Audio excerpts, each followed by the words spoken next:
crashed against a large tree, then fell to the ground, her condition unknown. "How dare you!" A furious shout came, and Guan fixed his eyes to see a figure cloaked in green light rapidly approaching, leaving behind a series of afterimages. So fast! Guan's eyes couldn't keep up with the movement technique of the other, and in his panic, he immediately deployed the Gale Shadowless Leg. He had no real combat experience, having dealt with the demon of greed by merely using a slap, so facing a formidable opponent, he dared not close in. Spiritual power surged into his right leg as he shifted a step backward, his right leg lashing out violently. As he lashed out, a gale sprang up from nowhere, howling toward the figure cloaked in green light. Within the green light was a man wielding a sword, his pupils suddenly dilated, filled entirely with leg shadows.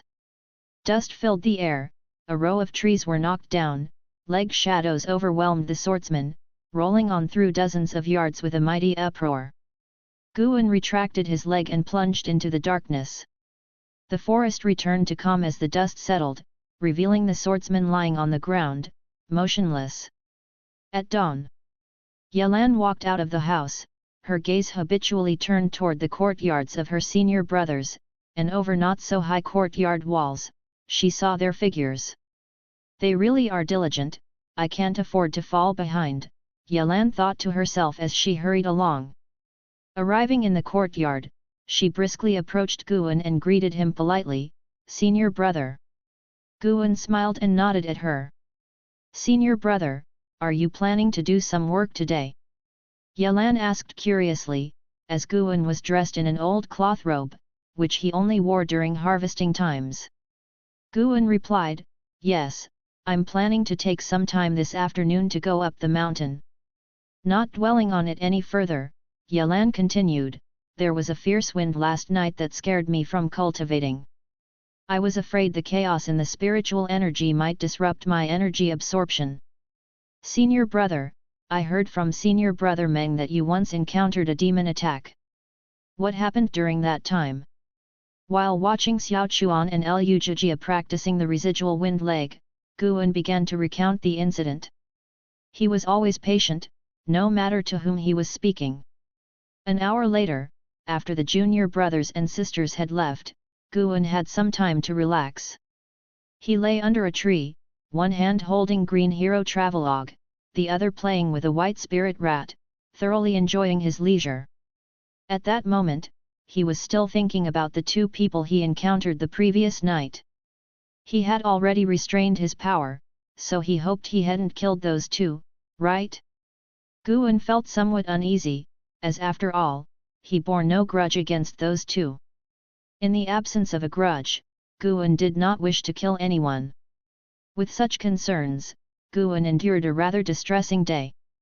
As the sun set and the moon rose, noon arrived the following day. Stepping before a wooden railing to read, Guan suddenly caught sight of figures at the mouth of the valley. Focusing, he noticed there was more than one person. A man and a woman. Guan silently breathed a sigh of relief, it was good they were alive. He used Dragon Strength Divine Primordial Skill to suppress his cultivation level to the third tier of the Qi cultivation realm, ensuring he wouldn't be recognized. Soon, Cheng Xuandan emerged from the loft and briskly walked up to the two individuals, bowing with his fists clasped. Standing before him was a woman in white and a man in blue. The woman in white had a cold, resplendent beauty, her skin fair and smooth like cream, with almond eyes and willow brows, her right hand holding a sword sheath, exuding an unapproachable, proud aura. The man in blue was also handsome, with a tall posture and ornate robes, though his face was somewhat pale. Both were outer disciples of the Supreme Sect, the man named Shi Yang, and the woman named Li Xuanyu. Confronting Cheng Xuandan, Shi Yang smiled and clarified their intention. After listening to Shi Yang, Cheng Xuandan responded, "These past few days, no one else has come to Medicine Valley." Cheng Xuandan had lived for 100 years, experienced everything, so he appeared very composed. Shi Yang glanced toward Medicine Valley and said, "Could you summon your disciples here?" Cheng Xuandan had no objections. He turned, sank his breath to his lower belly, and shouted loudly. Hearing this, Guan and others ran over. Xiao Chuan, go fetch senior brother Meng as well, Cheng Xuandan instructed. N/O/vel/b/jn.c//om. Upon hearing this, Xiao Chuan immediately turned and ran to find Meng Lang. Shi Yang and Li Xuanyu started examining Guan and the two others, their brows furrowed, remaining silent. Cheng Xuandan was silent too, waiting for Meng Lang to arrive. Taking this opportunity, Guan checked the lifespans of the two outer disciples. The previous night had been too urgent to check. Li Xuanyu, Foundation Establishment Realm 4th Level 24/245/1670.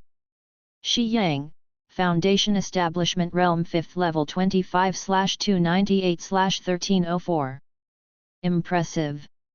Both geniuses, over 20 years old and already in the Foundation Establishment Realm, plus their maximum lifespans stretching over 1,000 years, with Li Xuanyu's even higher than Li Yu's. Both surnamed Li, could this girl also be from the imperial family? Guan was secretly shocked, grateful he hadn't revealed his identity the previous night. Before long, Xiao Chuan brought Meng Lang, who appeared irritable. Upon seeing Meng Lang, Shi Yang narrowed his eyes and communicated telepathically to Li Xuanyu beside him, Sister Li, this child's energy is turbulent, showing signs of deviation. Although his cultivation level is very low, he might be connected to the person we are looking for. Li Xuanyu stared at Meng Lang, her cold eyes seeming to see right through him. Meng Lang, feeling their gaze and noting their distinguished appearance, promptly reined in his expression. He lowered his head and stood next to Guan, Xiao Chuan following closely behind. Cheng Xuandan then asked, 2 nights ago, several miles outside Medicine Valley, a mysterious cultivator was breaking through a significant barrier, suspected to be a spy from the demon path. Have you seen anyone else these past few days? Impressive. Spies from the demon path too. Guan internally remarked but showed a frown of concern on his face. Meng Lang's eyes widened as he exclaimed, not another demon invasion. Again? What do you mean? Shi Yang demanded, staring at Meng Lang. Unable to hold his tongue, Meng Lang immediately blurted out the previous incident involving the demon of greed, which also implicated an inner sect disciple. Shi Yang's expression shifted slightly. Is this area so dangerous? Shi Yang suddenly lost his interest in pursuing the matter further. Seizing the opportunity, Guan asked, Elder Ones, have you encountered the spy from the demon path? Could you provide us with some clues? The others nodded, the word demon heightening their tension. Shi Yang pondered and said, it was too dark that night, but I remember his leg technique was very fast. Chapter 14, Chapter 14 Daily Plan, Medicine Poison. Leg techniques very fast? Xiao Chuan, Lu Jijia and Yelan all had slight changes in their expressions. They thought of Guan simultaneously, but they did not look towards Guan, just inwardly speculated. Meng Lang asked, what do you mean? You two haven't defeated that spy from the demon path. Upon hearing this, Shi Yang's face couldn't hold back his emotions. He took a deep breath and said, indeed, they were better than us. My cultivation level is at the 5th layer of the Foundation Establishment Realm, and my cousin's is at the 4th layer of the Foundation Establishment Realm. The demon path cultivator who easily defeated us has an immeasurable cultivation level. If you have any clues, tell us as soon as possible to avoid leaving troubles for yourselves. Once he mentioned his cultivation level, Meng Lang, Xiao Chuan and others all gasped in shock. Meng Lang felt scared and quickly asked, since you are not his match, why do you still dare to seek him out? Why not ask the inner sect disciple to come help? Shi Yang responded, we have our own backup. He was increasingly annoyed by Meng Lang, who was too irritating for his blunt way of speaking. Guan took the opportunity to say, if the person is truly a spy from the demon path and you both were easily defeated, that's unreasonable. I observe that both your injuries are not severe. Could the demon path be so benevolent? Shi Yang looked at him, his eyes conveying subtle thoughts. After thinking, he replied, "It's indeed hard to determine, but both outer disciple and inner sect disciple have their own caves and wouldn't come here to break through. There must be something fishy. You really don't have any clues?" Li Xuanyu sized up Guan, who feigned tension and dared not make eye contact with the two outer disciples. "Both of you, it seems my disciples indeed haven't seen any spy from the demon path," Cheng Xuandan spoke up, breaking the awkward atmosphere. Shi Yang wanted to speak, but Li Xuanyu spoke first, "If that's the case, then we shall take our leave." After saying that, she raised her hand in a salute to Cheng Xuandan, then turned and left. Shi Yang could only follow her steps, glaring at Meng Lang before he left. Xiao Chuan turned his head to look at Guan, wanting to say something, but was stopped by Yelan, who put her finger to her lips to signal silence and kept giving meaningful looks. Cheng Xuandan, without saying more, turned and walked towards his loft. After watching Shi Yang and his companion leave the valley, Guan then walked towards his own courtyard, with others closely following behind. Xiao Chuan seemed to have more to say but refrained. Guan glanced at him and smiled, asking, "What, do you think my leg techniques could be powerful enough to defeat two cultivators from the Foundation establishment realm?" Xiaoquan's face turned red and he couldn't help but scratch his head. Meng Lang snorted with laughter and said annoyingly, "Your elder brother is only at the third layer of the Qi cultivation realm, and besides, the residual wind leg technique he practices is one of the most common leg techniques in the outer sect. How could he possibly be the demon path spy mentioned by the outer disciples?" Lu Jujia nodded. He really didn't consider Guan as a spy from the demon path. In his eyes, the elder brother was the gentlest, kindest person he had ever met. Yelan, however, was somewhat dissatisfied and said, "Even if it's the most common leg technique, the elder brother will eventually master it." The event of Guan suppressing Meng Lang with one leg move had not reached Meng Lang's ears, as instructed by Guan, neither younger brother nor sister had let it slip. Meng Lang shook his head in amusement, then left alone to practice his spells in the forest. Yelan watched his departing figure, angrily clenching her fists, her cheeks puffing out. "All right, let's each continue our cultivation and strive to enter the outer sect early," Guan said with a smile, then gestured with his hands for his younger brothers and sisters to disperse. Elsewhere, above the mountains, Shi Yang and Li Xuanyu flew side by side with sword control. Their speed was moderate, their eyes scanning the area below. "Cousin, I always felt there was something off about Medicine Valley just now," Shi Yang said, a cold light flickering in his eyes. That guy was too infuriating. Shi Yang thought of Meng Lang's ugly demeanor, growing angrier as he dwelled on it. Li Xuanyu's expression was icy as she softly said, "I think that servant disciple was right, perhaps the other party isn't a spy from the demon path but simply doesn't want to be recognized. The fact that we're still alive is the best proof." Shi Yang frowned and said, "There's someone like that within the outer sect? It feels like they have at least a 9 layers foundation establishment cultivation, and that leg technique I've never seen before must be some ultimate skill. His background must be significant. We will know eventually." Li Xuanyu looked towards the horizon, a frown tightly knitting her brows as if she thought of something. Shi Yang also sank into silence. Both were famously talented within the outer sect, and the thought of their previous night's opponent also being an outer sect disciple struck him hard. As summer gradually came, the summer in Supreme Sect was extremely hot, with the whole world seeming to warp. Lu Jujia, who was tilling the ground, was emitting white steam all over. Guan, now 21, was in the courtyard practicing alchemy. In front of him was a small cauldron. He watched the boiling potion, hesitant whether to throw the herbal medicine in his hand into it. Alchemy is really a skill. As Guan struggled, Meng Lang rushed into the courtyard, hurried into his own house, and in less than 10 breaths, he came out with a bundle. "Guan, I'm going for the outer sect examination. Once I make a name for myself, I'll come back and take care of you." With these words, Meng Lang excitedly left. Outer sect examination? Guan was surprised. Meng Lang was only at the 7th layer of Qi cultivation, how was he taking the examination? If one couldn't demonstrate outstanding talent at the entrance, they could only wait until foundation establishment was successful to enter the outer sect. This was the supreme sect, the number 1 sect of the Taikang dynasty. A foundation establishment realm cultivator would be revered in some third-rate sects, but in supreme sect, they could only be an outer sect disciple. Guan looked in the direction Meng Lang had run off to, seeing Cheng Xuandan descending the stairs. Cheng Xuandan was actually taking Meng Lang out of the valley together. Guan felt there was something fishy about this, but even if he tried to stop it now, Meng Lang wouldn't listen.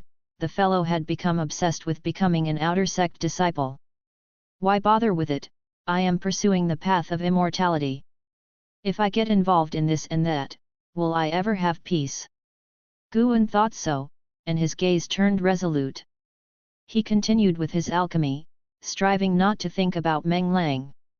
Consequently, he sat in front of the small cauldron for a day and successfully produced a pile of medicinal dregs. It was not until deep into the night that he stealthily slipped out. He did not leave Medicine Valley for Meng Lang but for his own cultivation. 2 months had passed since Shi Yang and Li Xuanyu had left, and he was ready to start his daily regimen. From then on, every deep night, he would sneak out and invest a year of his lifespan into his cultivation level. This particular infusion of lifespan to enhance cultivation was similarly loud, but thankfully not as much as before, and it ended quickly.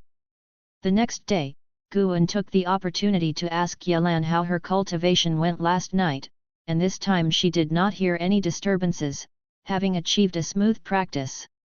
Guan was utterly relieved, his daily plan could be implemented. Days went by. After half a month since Cheng Xuandan and Meng Lang had left, with no return, Guan could affirm that Meng Lang's chances were slim. Previously, when Zhang Chunkaihu went to the outer sect, he would return in at most 7 days, never having such a delay. As Xiao Chuan and 2 others inquired when their master would return, Guan could only divert their focus, urging them to concentrate on their cultivation. 2 months later, Cheng Xuandan finally returned. Cheng Xuandan's head was full of white hair, and he did not wear his cloth hat. His appearance greatly shocked Xiao Chuan and the others, who all crowded around him, and so did Guan. "I'm fine, just need a few days of rest." Cheng Xuandan waved his hand weakly as he gently pushed Lu Jijia away and then headed to his loft. Guan furrowed his brows deeply. He saw that Cheng Xuandan's cultivation had fallen to the 2nd layer of the energy cultivation realm, and even his lifespan was shortened, remaining only 2 years. He had initially thought Cheng Xuandan intended to sabotage Meng Lang, either by snatching his body or turning Meng Lang into a puppet. Instead, Cheng Xuandan appeared as though he was on the brink of death. As Guan watched Cheng Xuandan's retreating figure, he fell into deep thought. Yelan, thinking he was worried about Cheng Xuandan, spoke out to comfort him, "Big senior brother, don't worry, master will be fine." Guan looked at her and smiled, nodding. After chatting with his junior brothers and sisters for a few moments, Guan left alone. "I feel something is off about master," Lu Jijia said to Xiao Chuan in a low voice, frowning and with a severe look in his eyes. Xiao Chuan nodded and added, "Indeed, something's off." Lu Jijia leaned close to his ear, starting to whisper. Meanwhile, Yelan kept gazing at Guan's disappearing figure. n/o/vel/b/in.c//om. After Cheng Xuandan returned, he stayed locked in his room, and Guan could sense him practicing healing spells, though his aura grew weaker by the day. Just as it was nearly winter, Cheng Xuandan finally emerged from his room. He called out to Guan from afar, and Guan immediately ran to him. "Master," Guan greeted with respect. Cheng Xuandan's hair was completely white, including his beard and eyebrows, and some brown spots even appeared on his face, making him look extremely aged. Come, I'll take you to the outer sect, Cheng Xuandan said with a stroke of his beard and a gentle smile. Guan couldn't help but ask, what are we going to do at the outer sect? Don't you want to be the valley master in the future? Cheng Xuandan countered. Upon hearing this, Guan's heartbeat quickened, but his expression dramatically changed to one of panic, and asked anxiously, Master, what's wrong? Please don't scare me. Seeing him so flustered, Cheng Xuandan's gaze softened even more. Come, let's talk on the way, Cheng Xuandan said and then turned, heading out of the valley. Guan quickly instructed Xiao Chuan, who was closest to him, and then followed Cheng Xuandan's steps. After leaving the valley, Cheng Xuandan headed towards the woods, now unable to fly with sword control, which meant they would have to walk to the outer sect. All of a sudden, Guan really wanted to turn back and tell Xiao Chuan and the others not to pick the herbs that were about to ripen, waiting instead for his return. As the master and disciple walked through the woods, Guan tried to offer his help to Cheng Xuandan, but it was politely declined. The sect's stipend for the valley master is limited. You have to be careful recruiting servant disciples in the future, and you'll also need to deliver a certain amount of yield every year. Cheng Xuandan walked ahead, talking casually. Guan appeared to be listening intently, but he was also alert. After all, Meng Lang's fate was still uncertain. Cheng Xuandan's pace wasn't fast, and given the many hills nearby, it took them half an hour to cover a few miles. Guan was beginning to become impatient. How long would it take to reach the outer sect? He even considered carrying Cheng Xuandan. As they crossed a small stream, Cheng Xuandan suddenly asked, Why do you not inquire about Meng Lang's whereabouts? Guan feigned confusion and asked, Didn't he go to attend the outer sect assessment? Did he not pass? I lied to him, he has already been turned into medicine poison by me. Cheng Xuandan answered as he continued walking forward, seemingly unafraid of Guan attacking him from behind. Guan, hearing this, remained expressionless. He carefully sensed the surroundings to make sure no one else was around. Chapter 15, 1000 Autumn Pavilion, Master of Mystic Valley. Medicine poison? Master, you. Guan feigned alarm as he spoke. Could Cheng Xuandan be plotting against him as well? Without turning back, Cheng Xuandan pushed aside the branches obstructing the path and stooped to walk through, continuing to speak as he moved forward. Meng Lang has slightly better qualifications than you, but only by a small margin. Even with the support of my elixirs, it would be very difficult for him to reach the Foundation establishment realm. Medicine Valley only needs one successor. His existence is a threat to you. You must be able to sense the flaws in his character. Hearing this, Guan fell silent. Something about this didn't seem right. Why did it sound like he killed Meng Lang for his benefit? But he did not wish for Meng Lang to die. Though Meng Lang was humble, his nature wasn't inherently bad. Don't overthink it. Though I killed him to pave the way for you, blame him for having better qualifications than you. I was helping the future master of Medicine Valley, Cheng Xuandan said casually. Guan couldn't help but ask, shouldn't the master of Medicine Valley be chosen based on who has stronger qualifications? But if one's qualifications are too impressive, how could they live in Medicine Valley peacefully for life? Is there something special about Medicine Valley? Indeed, there is. I am not only a disciple of Supreme Sect but also a spy for the 1000 Autumn Pavilion. The 1000 Autumn Pavilion is a demonic sect not as powerful as Supreme Sect, which is why it has planted many spies like me. Well, there were really spies from the demonic path. Suddenly, Guan didn't know how to respond. He had come to see that Cheng Xuandan indeed did not intend to harm him. What was most fatal was that Cheng Xuandan obviously intended to pass on the heavy responsibility of being a spy to him. After I die, you can be at ease as the Valley Master.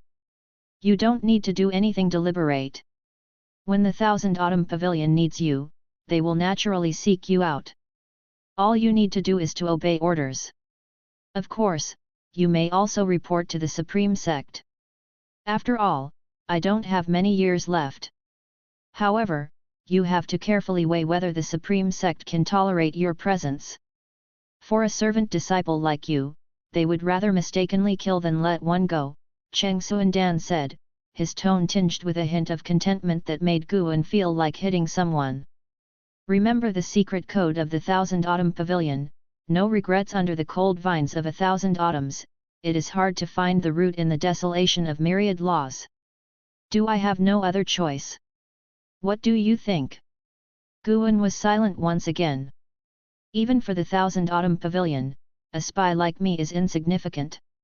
You might not encounter them in your lifetime, Cheng Xuandan said in a self-deprecating tone. Guan pondered and realized that he indeed had no power to resist. It was like a lump of yellow mud falling into one's pants. It wasn't necessarily a demonic path spy, but it might as well be. Nov. L. B //JNN. Master, if you are a cultivator from the Thousand Autumn Pavilion, staying in this Medicine Valley must have a reason. Why not disclose it? Guan asked solemnly. You're quite astute. Yes, there is a 7th grade spirit tree hidden beneath the soil of Medicine Valley. When we return, I'll take you to have a look, he replied. 7th grade. Guan's voice trembled, his eyes glistening with excitement. Fine snowflakes fluttered through the world, and a majestic city stood between the mountains. The city gate was 10 zhang high, with some people entering the city on foot, supreme sect disciples flying on swords, and even disciples riding mounts. Walking on the mountain path, Guan stared at the supreme sect's outer city from a distance, his eyes filled with amazement. What a vast city! Supreme sect has 8 outer cities, within which are 4 inner cities, and inside the inner cities is the main city of the sect, a place where only the most exceptional, high-status individuals can set foot. Viewed from above, it is said that the sect's layout resembles a masterfully crafted compass, with each mountain holding its own mysteries, Cheng Xuandan explained with a sense of longing and regret.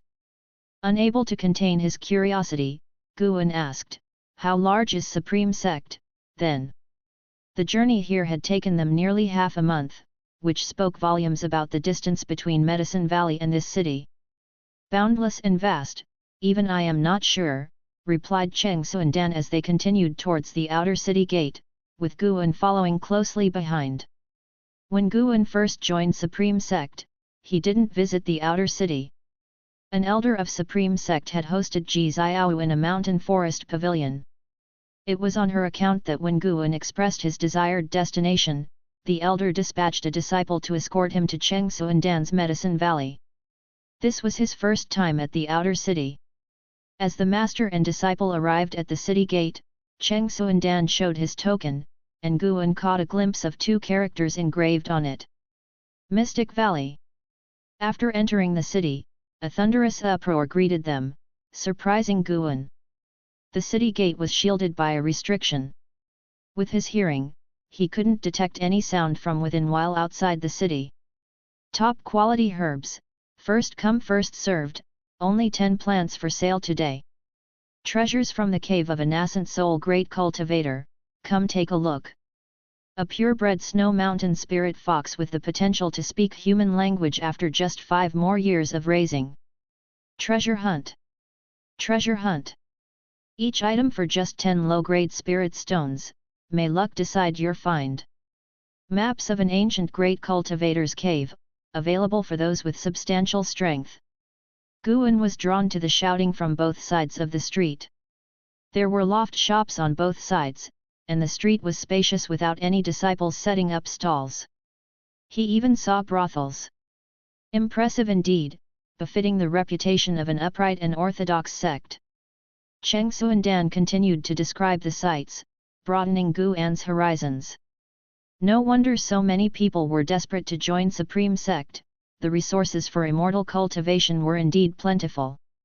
Guan was not only listening but also frantically using lifespan detection. After walking about 2 li of streets, he had seen 5 cultivators whose lifespans exceeded 500 years. The outer sect truly concealed dragons and crouching tigers. An hour later, Cheng Suandan led Guan into a huge mansion, the plaque above read 3 large characters. Elixir Hall. Inside the Elixir Hall, people came and went, some hurried, some with furrowed brows, and some with hearty laughs.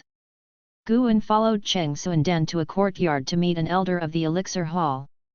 Zhu Qinglu, at the 9th level of Foundation Establishment Realm, was one of the elders of the Elixir Hall, supervising 51 medicine valleys, and he was Cheng Suandan's superior. He had a plump figure, dressed in a loose blue daoist robe, with a kind smile on his face, giving off a harmless vibe to everyone. In the main hall, Zhu Qinglu met with Cheng Suandan and had a disciple serve him tea. "Suandan, why do you look so unwell?" Zhu Qinglu asked with concern. Guan took the opportunity to use lifespan detection. Zhu Qinglu, Foundation Establishment Realm 9 Layers 211/267/510. He had lived for 211 years. Guan stood by Cheng Suandan's side, careful not to be disrespectful. Cheng Suandan chuckled, "To be honest, my time is near.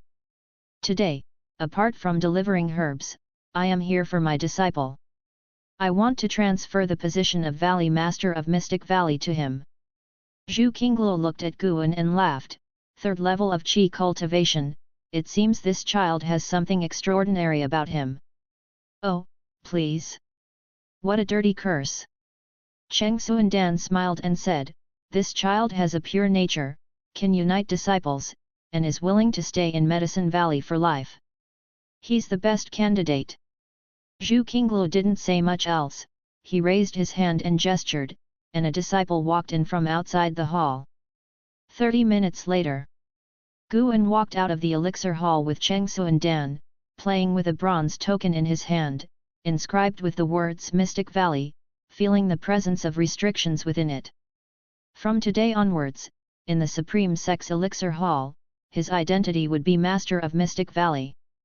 "The Valley Master's storage bag is with me, I will pass it on to you."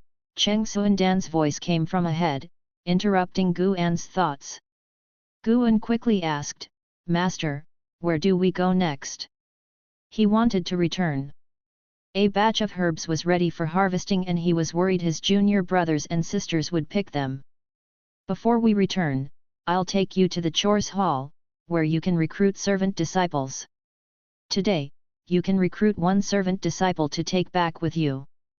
This is also to familiarize you with the process," Cheng Suandan replied without turning his head. Guan looked at his retreating figure, his emotions surging within him. Everyone has many sides, and this was fully embodied in Cheng Suandan. The former Cheng Suandan was cold to his disciples, and now he even refined one of his disciples into medicine poison. He was a spy from the demon path, no matter how you looked at it, an evil person. But his kindness towards Guan was genuine. The Chores Hall was not far from the Elixir Hall, just around a few streets, and the mansion was even larger. Upon entering the main gate, Guan saw a vast square filled with people. Looking at those disciples waiting to be chosen, Guan realized he was quite fortunate. If it were not for the support of the Ji family, with his own spirit root qualifications, he would be waiting to be selected just like these people. "You can look around yourself, I won't interject. After you've made a choice, I'll take you to register," Cheng Suandan said softly, rubbing his chest, clearly in some discomfort. Guan nodded and then stepped forward. Did he need to consider his choice? "Activate the golden finger." Guan began frantically using lifespan detection on everyone he saw. The majority here had very low maximum lifespans, and there were even those doomed to early deaths, with only a year of life left, still hoping to be chosen. Guan quickly found a genius whose lifespan exceeded 500 years. He didn't rush to a decision but decided to see everyone first. Medicine Valley didn't need a genius, what he needed was someone with a long current lifespan. The maximum lifespan is the limit of someone's cultivation, and reaching that limit is incredibly difficult, requiring a great deal of fortune to achieve. The reason there are so many hidden talents is that the spirit root qualification does not entirely determine the future height of a person. The current lifespan is different. As long as they don't suffer serious injury, they can live that long. Soon, Gu An's gaze locked onto a young boy, a little monk with an ordinary face and dressed in worn robes, sitting cross-legged in a corner of the square. Wuxin, Qi Cultivation 2nd Layer 15/330/380. Qi Cultivation Realm, and he has a lifespan of 330 years. Extraordinary. It's possible that this child's physique is special, or he might cultivate some unique technique. Guan immediately approached Wuxin, who sensed something, opened his eyes, and was met with Guan's smiling face. "Little brother, would you like to come to my medicine valley? It's not too busy usually, and you will have plenty of time to cultivate," Guan said with a gentle smile. Upon seeing his smile, Wuxin nodded subconsciously. Cheng Xuandan, watching Wuxin from the side, seemed to notice something, then glanced at Guan with a strange look in his eyes. Chapter 16, 7th Level of the Foundation Establishment Realm, Mysterious Forest. After being invited by Guan, until he walked out of the chores hall, Wuxin did not say a word. From beginning to end, he had only nodded his head. Guan suspected he had recruited a mute. For Wuxin, becoming a servant disciple as soon as possible was the most important thing at the moment. Guan made a good first impression on him, so he agreed outright. The reason he was so eager to become a servant disciple was because he was a spy from the demon path. He came from the demonic sect of the Thousand Autumn Pavilion, the youngest son of a pavilion master there. Since his talents were inferior to his brothers, he had volunteered to come and be a spy. One reason was to escape the oppressive environment at home, the other was to see if he could establish some achievements. If he could not, then so be it. Wuxin watched Guan and Cheng Xuandan ahead of him, making a preliminary judgment about the two. 1. A kind and simple ordinary cultivator. 1. An old man close to the grave. From their conversations, it seemed that Medicine Valley was indeed tranquil and would provide a good atmosphere. The snow flew heavily, and Mystic Valley was submerged in a whiteness where heaven and earth were indistinguishable. Bang! Wuxin was kicked down into the snow splashing onto his face, and he clutched his chest in pain. "Lu Jijia! Why are you being so serious?" Yalan chided from the side. Lu Jijia stood in the snow, slowly retrieving his leg. He tilted up his chin and huffed, "Sparring should be serious. Only then can there be improvement." His cultivation level had already reached the 5th layer of the Qi cultivation realm, making him the openly strongest person in Medicine Valley. Yalan's cultivation level was at the 4th layer, and Xiao Chuan, like Guan, was at the 3rd layer. Wuxin, at the 2nd layer of the Qi cultivation realm, had no chance against Lu Jijia. Damn! How could a servant disciple be so strong? Wuxin almost lost his composure. He saw Lu Jijia practicing his leg techniques, so he couldn't resist trying to challenge him, only to be defeated by Lu Jijia's 2 kicks. What he did not know was that Lu Jijia had a great senior brother who spent time every day sparring with him. Lu Jijia, who always fought with all his might, never managed to win. Day after day, his leg techniques had become extremely refined, his physical strength considerable. Wuxin, refusing to believe it, thought he had merely been careless. He stood up and rushed towards Lu Jijia again. Bang! Bang! Lu Jijia kicked twice and once again knocked Wuxin to the ground. Wuxin felt his forearm was about to break, and the 15-year-old lay in the snow, tears of humiliation streaming down his face. Why is it like this? This was not the life of a spy he had imagined. He wasn't facing fiery mountains or blade-laden paths, and if he were to face defeat, it should have been on the path of stealing intelligence. Instead, he was defeated by a servant disciple who appeared to be ordinary in every aspect. If I hadn't cultivated this technique with my talent, how could I endure such humiliation? Wuxin clenched his fists tightly. The quarreling voices of Yelan and Lu Jijia were piercing to his ears.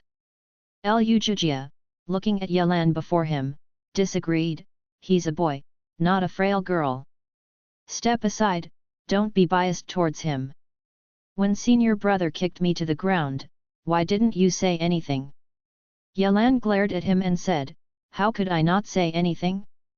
I defended you back then, and you even yelled at me. Besides, senior brother didn't exert as much force as you.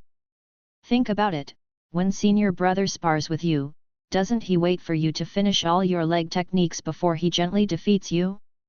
Unlike you, who is rough and reckless. What can Wuxin learn from sparring with you? With that, Lu Jijia's dissatisfaction shifted as he thought it over, realizing she was right. It was precisely because he always exerted his full strength that he could think more deeply. Simply being on the receiving end of hits certainly didn't teach much. Lu Jijia felt ashamed, his gratitude for Guan deepening. Senior brother was truly too good to him. Yelan helped Wuxin to his feet, seeing his eyes red she quickly consoled him, don't mind him. He means well, wanting to seriously spar with you to improve together. It's just that he is a person who takes things too seriously. Seeing Wuxin's red eyes, Lu Jijia scratched his head in embarrassment. Jijia, I see your leg work has improved. Come, let's practice. A gentle voice came from behind. Lu Jijia turned around to see Guan approaching with a spring-like smile. Hearing this, Lu Jijia immediately nodded eagerly, his confidence having swelled recently, feeling he could defeat his senior brother. Yelan and Wuxin looked towards Guan, Wuxin secretly curious. Was this senior brother really that powerful? Could he really defeat Lu Jijia across 2 minor realms? Guan stopped and waved at Lu Jijia, who chuckled and rushed towards him with a lightning step. Bang!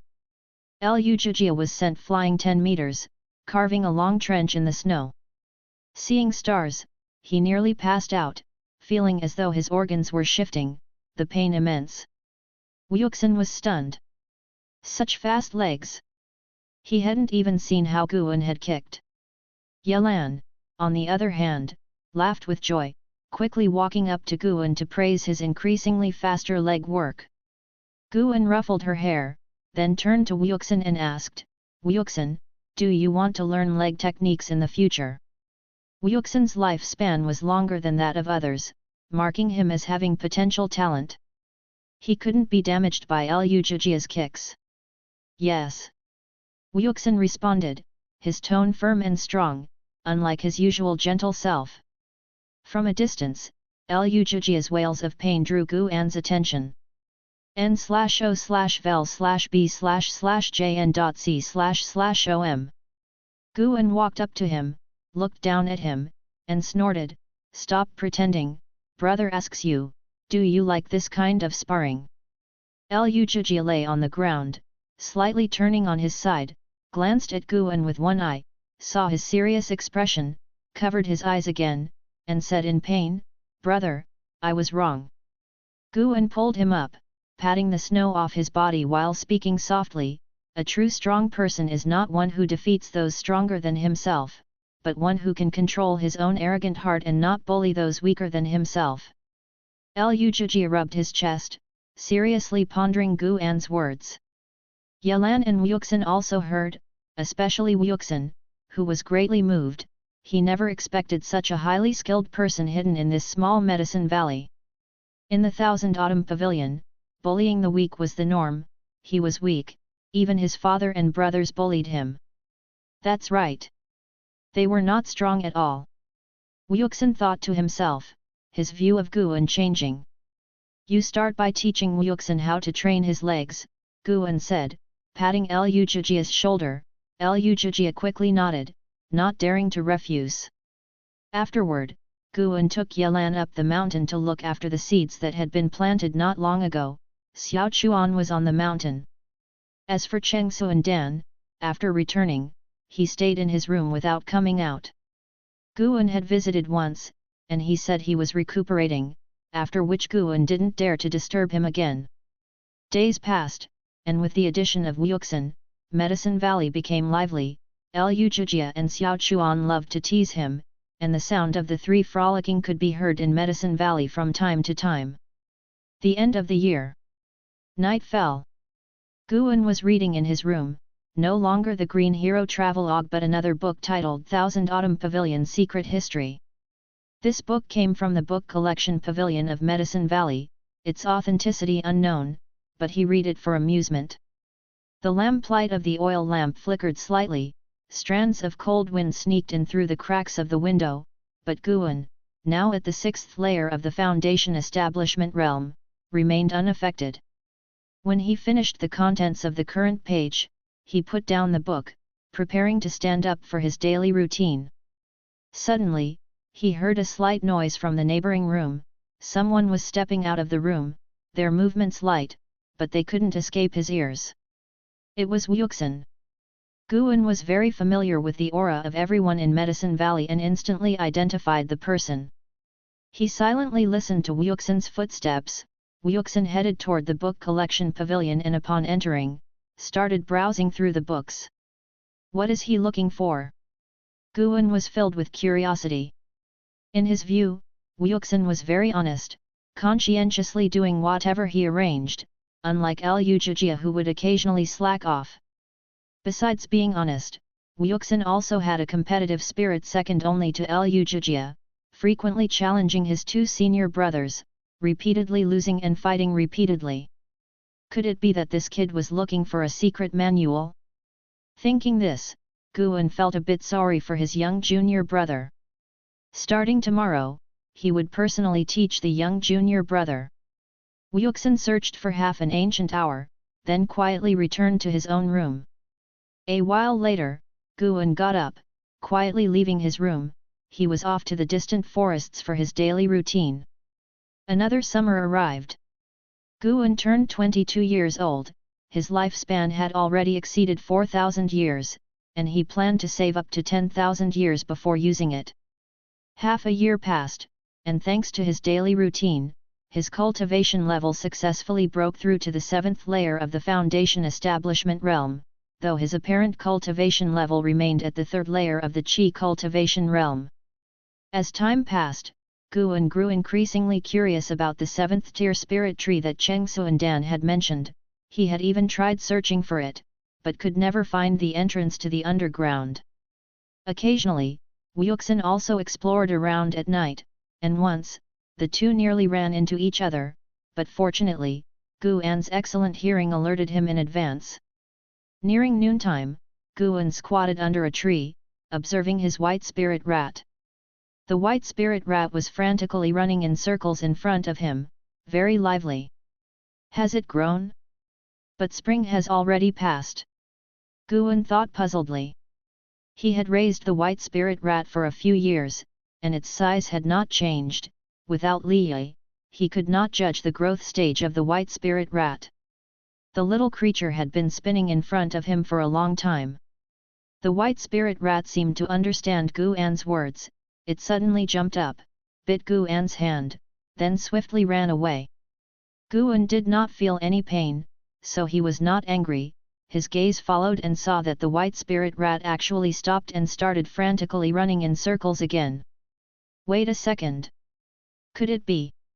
Guan thought of something and quickly stood up, walking toward the white spirit rat. Seeing him approach, the white spirit rat no longer dallied and ran towards the forest, and soon, both disappeared into the woods.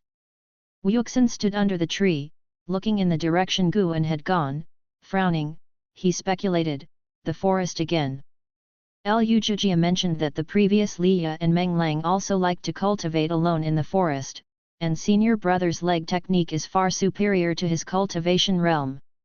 Could there be a secret in the forest? The more he thought about it, the more likely it seemed. He did not follow Guan but planned to check it out quietly at night. On the other hand, Guan followed the white spirit rat over mountains and ridges, eventually leaving Medicine Valley. Good grief, does this creature regularly roam this far? Guan realized he had underestimated the white spirit rat and grew even more curious about where it would lead him. Before, Leah had said that the white spirit rat held the title of treasure hunting rat. Could it have found the 7th tier spirit tree? Chapter 17, Serving as Valley Master. Guan truly underestimated the activity range of the white spirit rat. He followed it for over 10 miles, and the rat still didn't stop. The further he got from Mystic Valley, the less interest he had. Although he had been to the outer sect, that was only on one route. With Mystic Valley at the center, once he passed a radius of 20 miles, he felt it would be dangerous, even though he was already at the 7th layer of the Foundation Establishment realm. Fortunately, the white spirit rat did not continue indefinitely. When it was about 20 miles away from Mystic Valley, it stopped. This was still a mountainous area, with a small stream flowing down from the mountains. The white spirit rat stopped at the edge of the stream and began to circle around. Guan walked up to it. There were many flowers and plants on both sides of the stream, as well as numerous stones of varying sizes. He picked up the white spirit rat, then swept his right leg across. Boom! Grass and debris flew everywhere, and stones scattered all around. Guan cleared a large area with just one sweep of his leg. Looking closely, he discovered a square stone slab near the stream. I'll be damned! A manhole cover? Guan walked over to the stone slab and crouched down. The slab was carved with mysterious patterns he had never seen before, neither in writing nor in pictures. He could feel a trace of spiritual energy leaking from the edges of the stone slab, which perhaps was why the white spirit rat had been able to find this place. In the Foundation Establishment realm, one already has divine sense. Divine sense is an invisible, intangible force. When divine sense reaches out, it is like opening the heavenly eye, enabling one to see through objects and spy within. Guan seldom used it, but that didn't mean he lacked divine sense. In fact, as soon as one reached the 7th layer of the energy cultivation realm, one could begin to cultivate divine sense. He immediately concentrated his divine sense in an attempt to penetrate the stone slab and explore the space beneath. However, as soon as his divine sense touched the slab, it was repelled by a mysterious force, causing his body to tremble. This strong? Even divine sense at the 7th layer of the Foundation Establishment realm couldn't penetrate its restriction. Guan hesitated. With such a strong restriction, could there be immense danger beneath? There were currents of spiritual energy inside. Either it was nurturing some kind of heavenly material or treasure, or someone was in seclusion below. No. He couldn't be reckless. He needed to observe for a while first. Guan let go of the white spirit rat, then moved the surrounding stones and weeds to cover the mysterious stone slab completely. Only after he had thoroughly concealed the slab did he take the white spirit rat and turn back to the valley. The white spirit rat squeaked, but he paid it no mind. Upon his return to Mystic Valley, Guan did not mention this to anyone, as if he had never left the valley. In the following nights, in addition to his daily tasks, Guan would go to the vicinity of the stone slab to observe. Night after night, there were no signs of the covering materials around the slab being disturbed. Apart from that, Guan noticed that Wuxin went into the forest every night, apparently in search of something. He did not expose Wuxin, as his intuition told him that Wuxin had an extraordinary identity. A lifespan of over 300 years at the 2nd layer of the energy cultivation realm suggested that he must be practicing some special cultivation technique. Guan had once specifically used his divine sense to observe Wuxin's cultivation, but could not discern anything exceptional. It seemed just like normal energy absorption cultivation. And so, the scorching summer passed. Mystic Valley gradually became covered with the yellow of fall, and Guan cleared 17 plots of land in the surrounding mountains. The workload increased, requiring Xiao Chuan and others to patrol every day. One evening, Cheng Xuandan summoned Guan, signaling with his eyes for him to follow. The master and apprentice walked towards the mountain peak to the north. Guan looked at Cheng Xuandan's receding figure with complex emotions. Cheng Xuandan's lifespan had decreased again, his age matched his remaining life, meaning he was nearing death. Even though Cheng Xuandan had tricked him, Cheng Xuandan indeed had made considerable sacrifices for him. As a man facing imminent death, he couldn't help feeling sentimental. He tried to convince himself not to feel sad. He was pursuing the path of immortal cultivation toward eternal life.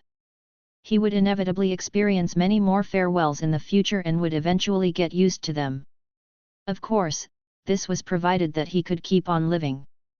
Wuxin, who was watering plants, saw Guan and his master's figures and raised an eyebrow. He silently noted the direction the two were heading, certain that there must be some secrets within that stretch of forest. As they entered the woods, Cheng Xuandan spoke, "I am taking you to the entrance that leads underground. You cannot tell anyone about this place, including your junior brothers and sisters. Today they may be close to you, but once they leave Medicine Valley and gain experience in the outside world, they will become strangers to you." Guan did not argue, he had always been clear on this point. As long as Xiao Chuan and the others didn't abandon their goal of becoming outer disciples, their separation was inevitable. After a moment of hesitation, Guan asked, "Master, were you originally from Thousand Autumn Pavilion, or were you chosen by them later?" Cheng Xuandan's steps were heavier than before. He replied, "My experience is the same as yours. My identity is inherited from my teacher." Guan fell silent. He suddenly felt that Cheng Xuandan was also a pitiable person. "After doing some work for my master, I couldn't get rid of this identity. But I have no regrets," Cheng Xuandan said. Hearing his master's words, Guan wanted to speak but refrained. He hadn't done anything yet, but could he make it ashore? Cheng Xuandan began recounting his experiences with his master, who he described as having an unpredictable temperament, sometimes stern and other times capricious, like a child. In his words, his master was like an old child who never grew up. They wound their way to the back of the mountain peak, where Cheng Xuandan stopped in front of a moss and vine-covered cliff face. "Master, is Martial Master dead or alive?" asked Guan, unable to hold back his question. He thought of the stone tablet he had been focusing on, which wasn't far from Mystic Valley, and with the master of Mystic Valley being a spy for the demon path, he had reason to suspect that the stone tablet was left by Cheng Xuandan's master. Cheng Xuandan replied, "He bid farewell and left before passing away in meditation, and your teacher will follow in his footsteps. I'll be leaving tomorrow, and I bequeath all of Medicine Valley to you." Guan's brow furrowed, but it wasn't Cheng Xuandan he was considering, it was his master. Does that mean Cheng Xuandan's master might still be alive? Cheng Xuandan took out a compass from his sleeve, pushed aside a piece of vine on the cliff face, found a groove, and pressed the compass into it. As he channeled his spiritual power into it, the compass trembled and emitted a faint light. Guan could clearly feel Cheng Xuandan's breath growing even weaker. He couldn't help worrying that Cheng Xuandan might suddenly die right there. The cliff face began to tremble, but the sound was not loud. Soon, a hole appeared in the cliff, one that Guan had to lower his head to enter. Cheng Xuandan said, "Go on in, I'll wait for you outside." Guan hesitated and said, "Master, why don't you hand me the compass? After you leave, then I will go in." Cheng Xuandan smiled, then took off the compass and handed it to Guan. A stone door emerged from the hole in the cliff, sealing it off completely again. It was so perfectly aligned that it didn't look like there had been a hole at all. Cheng Xuandan turned and began to walk down the mountain, with Guan following him. The underground space has its own set of complete formations. In the future, if you wish to plant some spirit grasses and spirit flowers that you don't want others to know about, you may choose to grow them below, Cheng Xuandan said softly, as if making his final arrangements. Guan listened attentively, feeling conflicted. He was grateful for Cheng Xuandan's actions, but deep down, he always remained on guard. He couldn't relax until the very end. Since Cheng Xuandan was going to die anyway, he could relax after his death.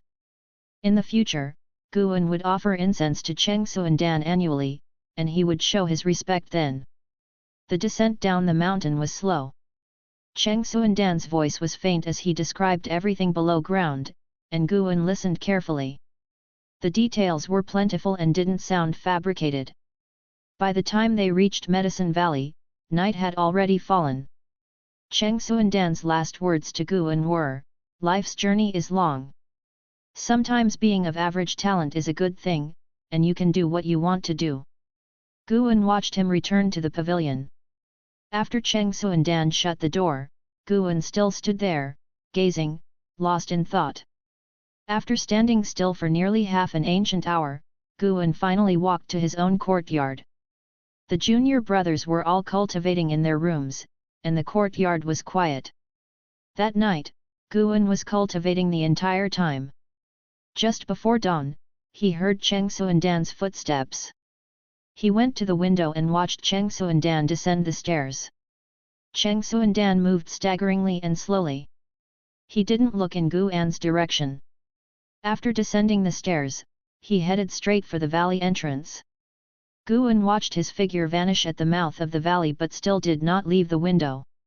When the sun rose from the eastern mountain, the first rays of the morning sun crept over the mountain tops, casting Guan's elongated shadow. When Xiao Chuan, Lu Jijia, Yelan, and Wuxin gradually woke up, they all sensed something amiss in Medicine Valley. They quickly realized what was wrong. Usually, at this time, the senior brother would lead them in their cultivation techniques, and that body-strengthening technique known as eaglet taking flight indeed held some profound secrets. The unwavering Guan had, surprisingly, not led them in their exercises today.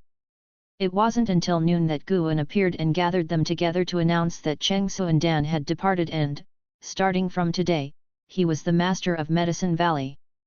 Xiao Chuan and the others were somewhat excited as they asked about Cheng Suandan's whereabouts.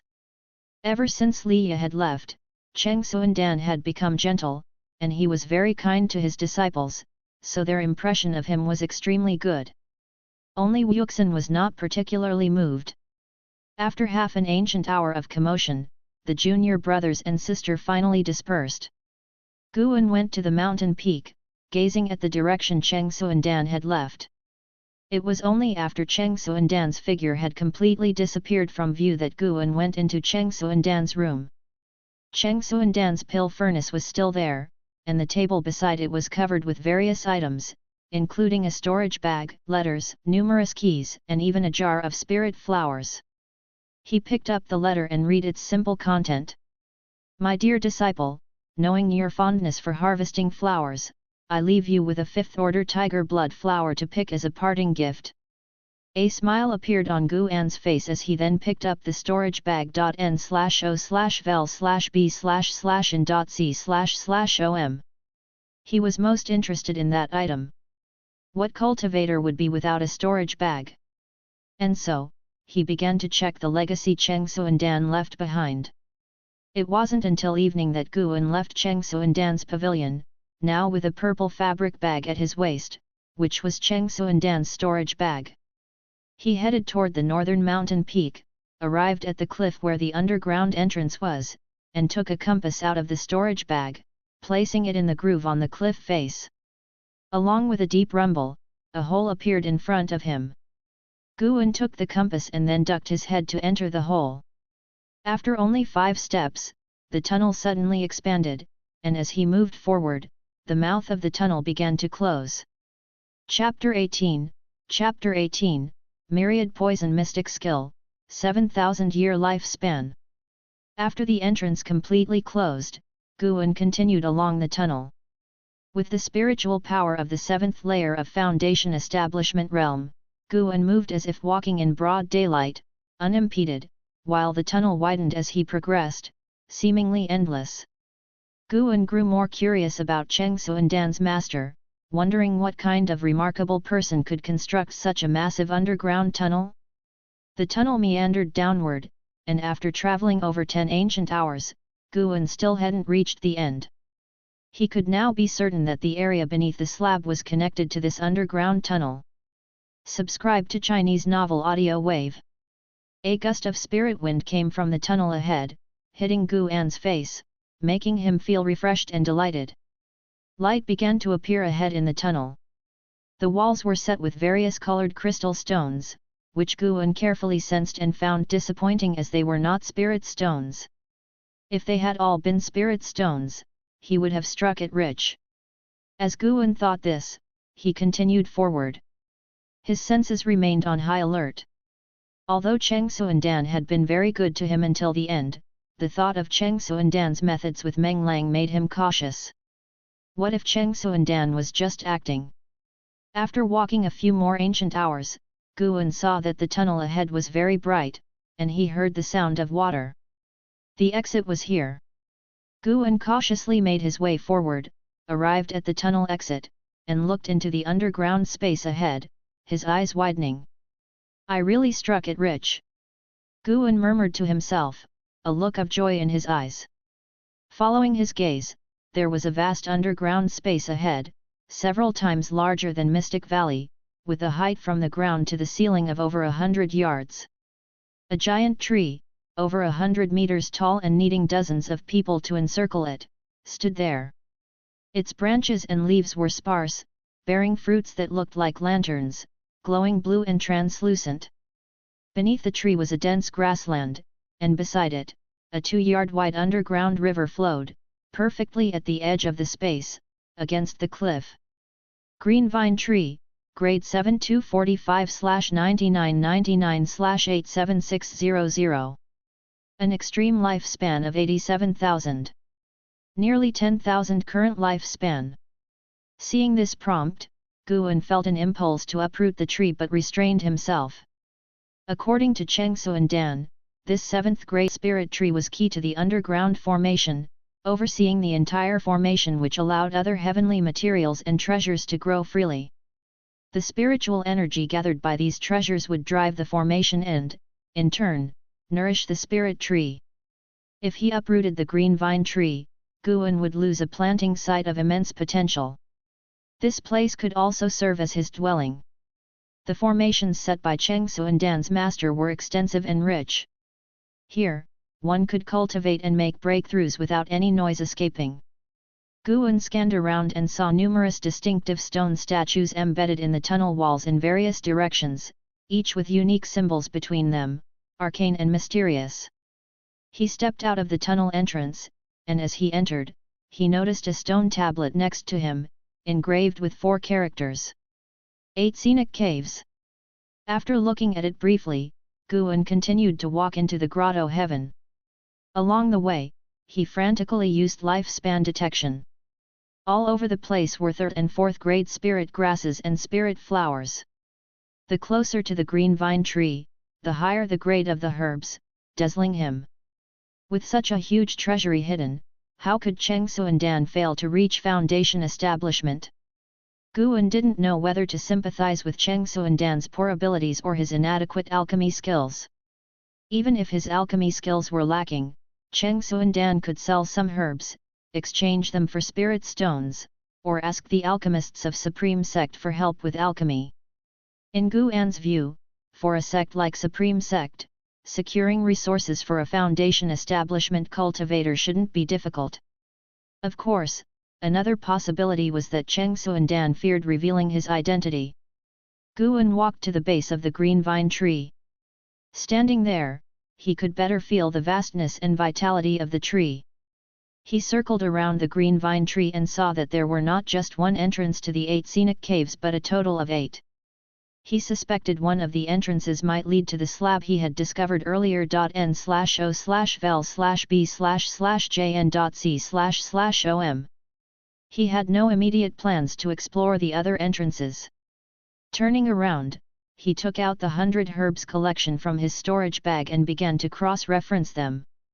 If they were ripe, he would pick them directly. The harvested herbs could be taken to the outer sect, exchanged for more high-rank seeds, and his developments could continue. The thought alone excited Guan. An hour flew by swiftly. Guan had already harvested over 133rd grade spirit herbs, wildly reaping over 900 lifespans, taking his total lifespan past the 5,000-year milestone. This identity of a demon spy was worth it. Guan was exhilarated, as the 8 scenic caves had a vast amount of medicinal herbs planted. He had only harvested 1/10 so far, and even these were of the lowest grade. In the future, this would be his dwelling, his secret base. Just as Guan was about to bend down to pick the next herb, he suddenly heard a noise and immediately turned around, his gaze shifting towards a distant cave entrance. The cave entrance was pitch black, looking eerie and terrifying. Guan moved to the side. Not all the plants on the grass were medicinal herbs, there were also ordinary weeds. He suspected a fight might break out next, so he had to move to avoid damaging his herbs. Those were his lifeline. Guan walked towards the underground river, his gaze constantly on that cave entrance. Soon, footsteps and heavy panting could be heard from inside the cave, as if a beast was about to emerge. A foot stepped out from the darkness, and when Guan finally saw the true identity of the figure in the cave, he frowned. It was Meng Lang. At this moment, Meng Lang was disheveled, with tattered clothes and bare feet, his neck covered in bloodstains. His face was flushed as if scorched, his eyes filled with bloodshot veins, and white mist emanated from his mouth. Roar! Meng Lang roared at Guan and charged toward him fiercely. His speed was very fast, and the distance between him and Guan was rapidly closing. Far from retreating, Guan advanced, stepping forward to meet the charge. The distance between them quickly shortened, kicking up bits of grass along the way. Meng Lang leaped, trying to tackle Guan. Guan sidestepped and delivered a knee to Meng Lang's abdomen, sending him flying back. Guan's brow furrowed even more, his right leg feeling somewhat numb. Good heavens! How had Meng Lang become so tough? Guan felt that even the demon of greed was not as tough as Meng Lang. Although he had not used his full strength or his spiritual power, he could still make a rough judgment. He had held back his power because he wanted to see if Meng Lang could still come back to life. He shook his right leg and charged at Meng Lang again. Meng Lang fell on the grass, seemingly impervious to pain, and immediately got up again, lunging at Guan. Guan planted his right foot forward, forcibly stopping his body's motion, and then lifted his left leg, channeling spiritual power into it to execute the Gale Shadowless Leg technique. The violent wind sprang up from the ground, and successive shadows of kicks landed on Meng Lang, sending him flying again. He rolled over a dozen times before finally coming to a stop. His limbs were clearly twisted. He tried to get up, but the next second he fell, his forehead heavily hitting the grass. Guan retracted his leg, a curious expression on his face. Was the medicine poison from Cheng Suandan so powerful? Just at first grade yet possessing such a robust physique, felt comparable to the demon of greed. How could Cheng Suandan compare to the great cultivator backing the demon of greed? Guan was increasingly certain that Cheng Suandan was hiding something, probably related to his master. He walked up to Meng Lang, looking down at his body, grotesque like a demon, his mind filled with hesitation, unsure how to proceed. He's already dead anyway, why should I care about his identity from before? Guan's eyes flickered, and the grass and dust around his feet began slowly swirling upward, indicating that he was cultivating energy. At that moment, Guan saw the corner of a book peeking out from Meng Lang's embrace. He immediately reached out, pulling the book towards him with spiritual power from afar. Myriad Poison Mystic Skill. Guan whispered, quickly flipping through the book. It was a cultivation technique, and moreover, it was incomplete. The last page showed a clear break in content. Besides the initial technique of immortal cultivation, there were also records of 5 types of poison skills, each accompanied by illustrations. After comparing them, he finally identified the poison worm that Meng Lang was afflicted with. Flame Corpse Poison. The afflicted, their bodies harbor flaming energy, flesh tough as deep rock, possessing immense strength, incurable by any medicine, unbreakable by any skill, until their bodies are utterly shattered. Guan read this and couldn't help but look at Meng Lang, his eyes showing sympathy. How pitiful! The myriad poison mystic skill had a method to suppress the flame corpse poison, it merely required covering his 7 orifices, preventing the poison worm from consuming spiritual energy, which would force the worm into a dormant state, rendering the host immobile. He immediately used mud to seal Meng Lang's 7 orifices, then he stood up and looked towards the cave entrance from which Meng Lang had come. He did not immediately go to explore but put the myriad poison mystic skill into his storage bag and turned to continue harvesting medicinal herbs. Even if Cheng Xuandan's master was still alive, he had not attacked him, a Qi cultivation realm cultivator. Whether due to a lack of intent to kill or inability to move, why should he stir up trouble unnecessarily? The longer the time passed, the more beneficial it was for Guan. An hour later, Guan left the 8 scenic caves, satisfied, with his lifespan having reached an impressive 7,000 years. He had harvested all the 3rd-grade medicinal herbs he could, and it was time to plant new seeds, which would take years to mature anyway. After harvesting the 3rd-grade medicinal herbs, it would be time to harvest the 4th-grade ones. To prevent damaging the ecological balance maintained by the formation, Guan did not collect all the mature medicinal herbs at once. He harvested some and planted some, a sustainable and effective method for steady development. And even if the medicinal herbs were mature, they could be left to grow longer. The longer they lived, the more lifespan they could capture. Of course, there was a threshold to this, and Guan was still observing it. The next morning, the new master of Mystic Valley, Guan, left his room early and immediately urged his junior brothers to come out. After hearing Xiaoquan's response, he proceeded towards Yelan's courtyard. "Junior sister, time to come out," Guan called. "Okay, senior brother." Yelan quickly responded, more proactive than the junior brothers. It wasn't long before everyone was standing in front of Guan. Guan glanced around at them and smiled, "Congratulations, you're going to be senior uncles soon. I'm going to take in more servant disciples, and they will be my disciples, your junior nephews." At these words, everyone became excited, eagerly discussing the future. No one mentioned Cheng Xuandan, not because they were heartless or dishonorable, but because they had agreed privately not to mention Cheng Xuandan for the next month. Guan gave a few encouraging words, then started to lead his junior brothers and sisters in exercises to stir their muscles and bones. Afterwards, he still had to go to the 8 scenic caves to plant flowers and herbs. Life was about to become busy. Chapter 19, Lifespan Barrier, Breaking Through to the Elixir Formation Realm. In 8 scenic caves, the light from the fruits of the green vine tree shone upon cave walls, while the shimmering reflections from the underground river did likewise, bestowing tranquility and beauty upon the grotto. Guan walked under the green vine tree, turned around with his hands on his hips, and gazed upon the area he had planted with a satisfied smile on his face. N/O/vel/b/jn.c//om. As the saying goes, you reap what you sow.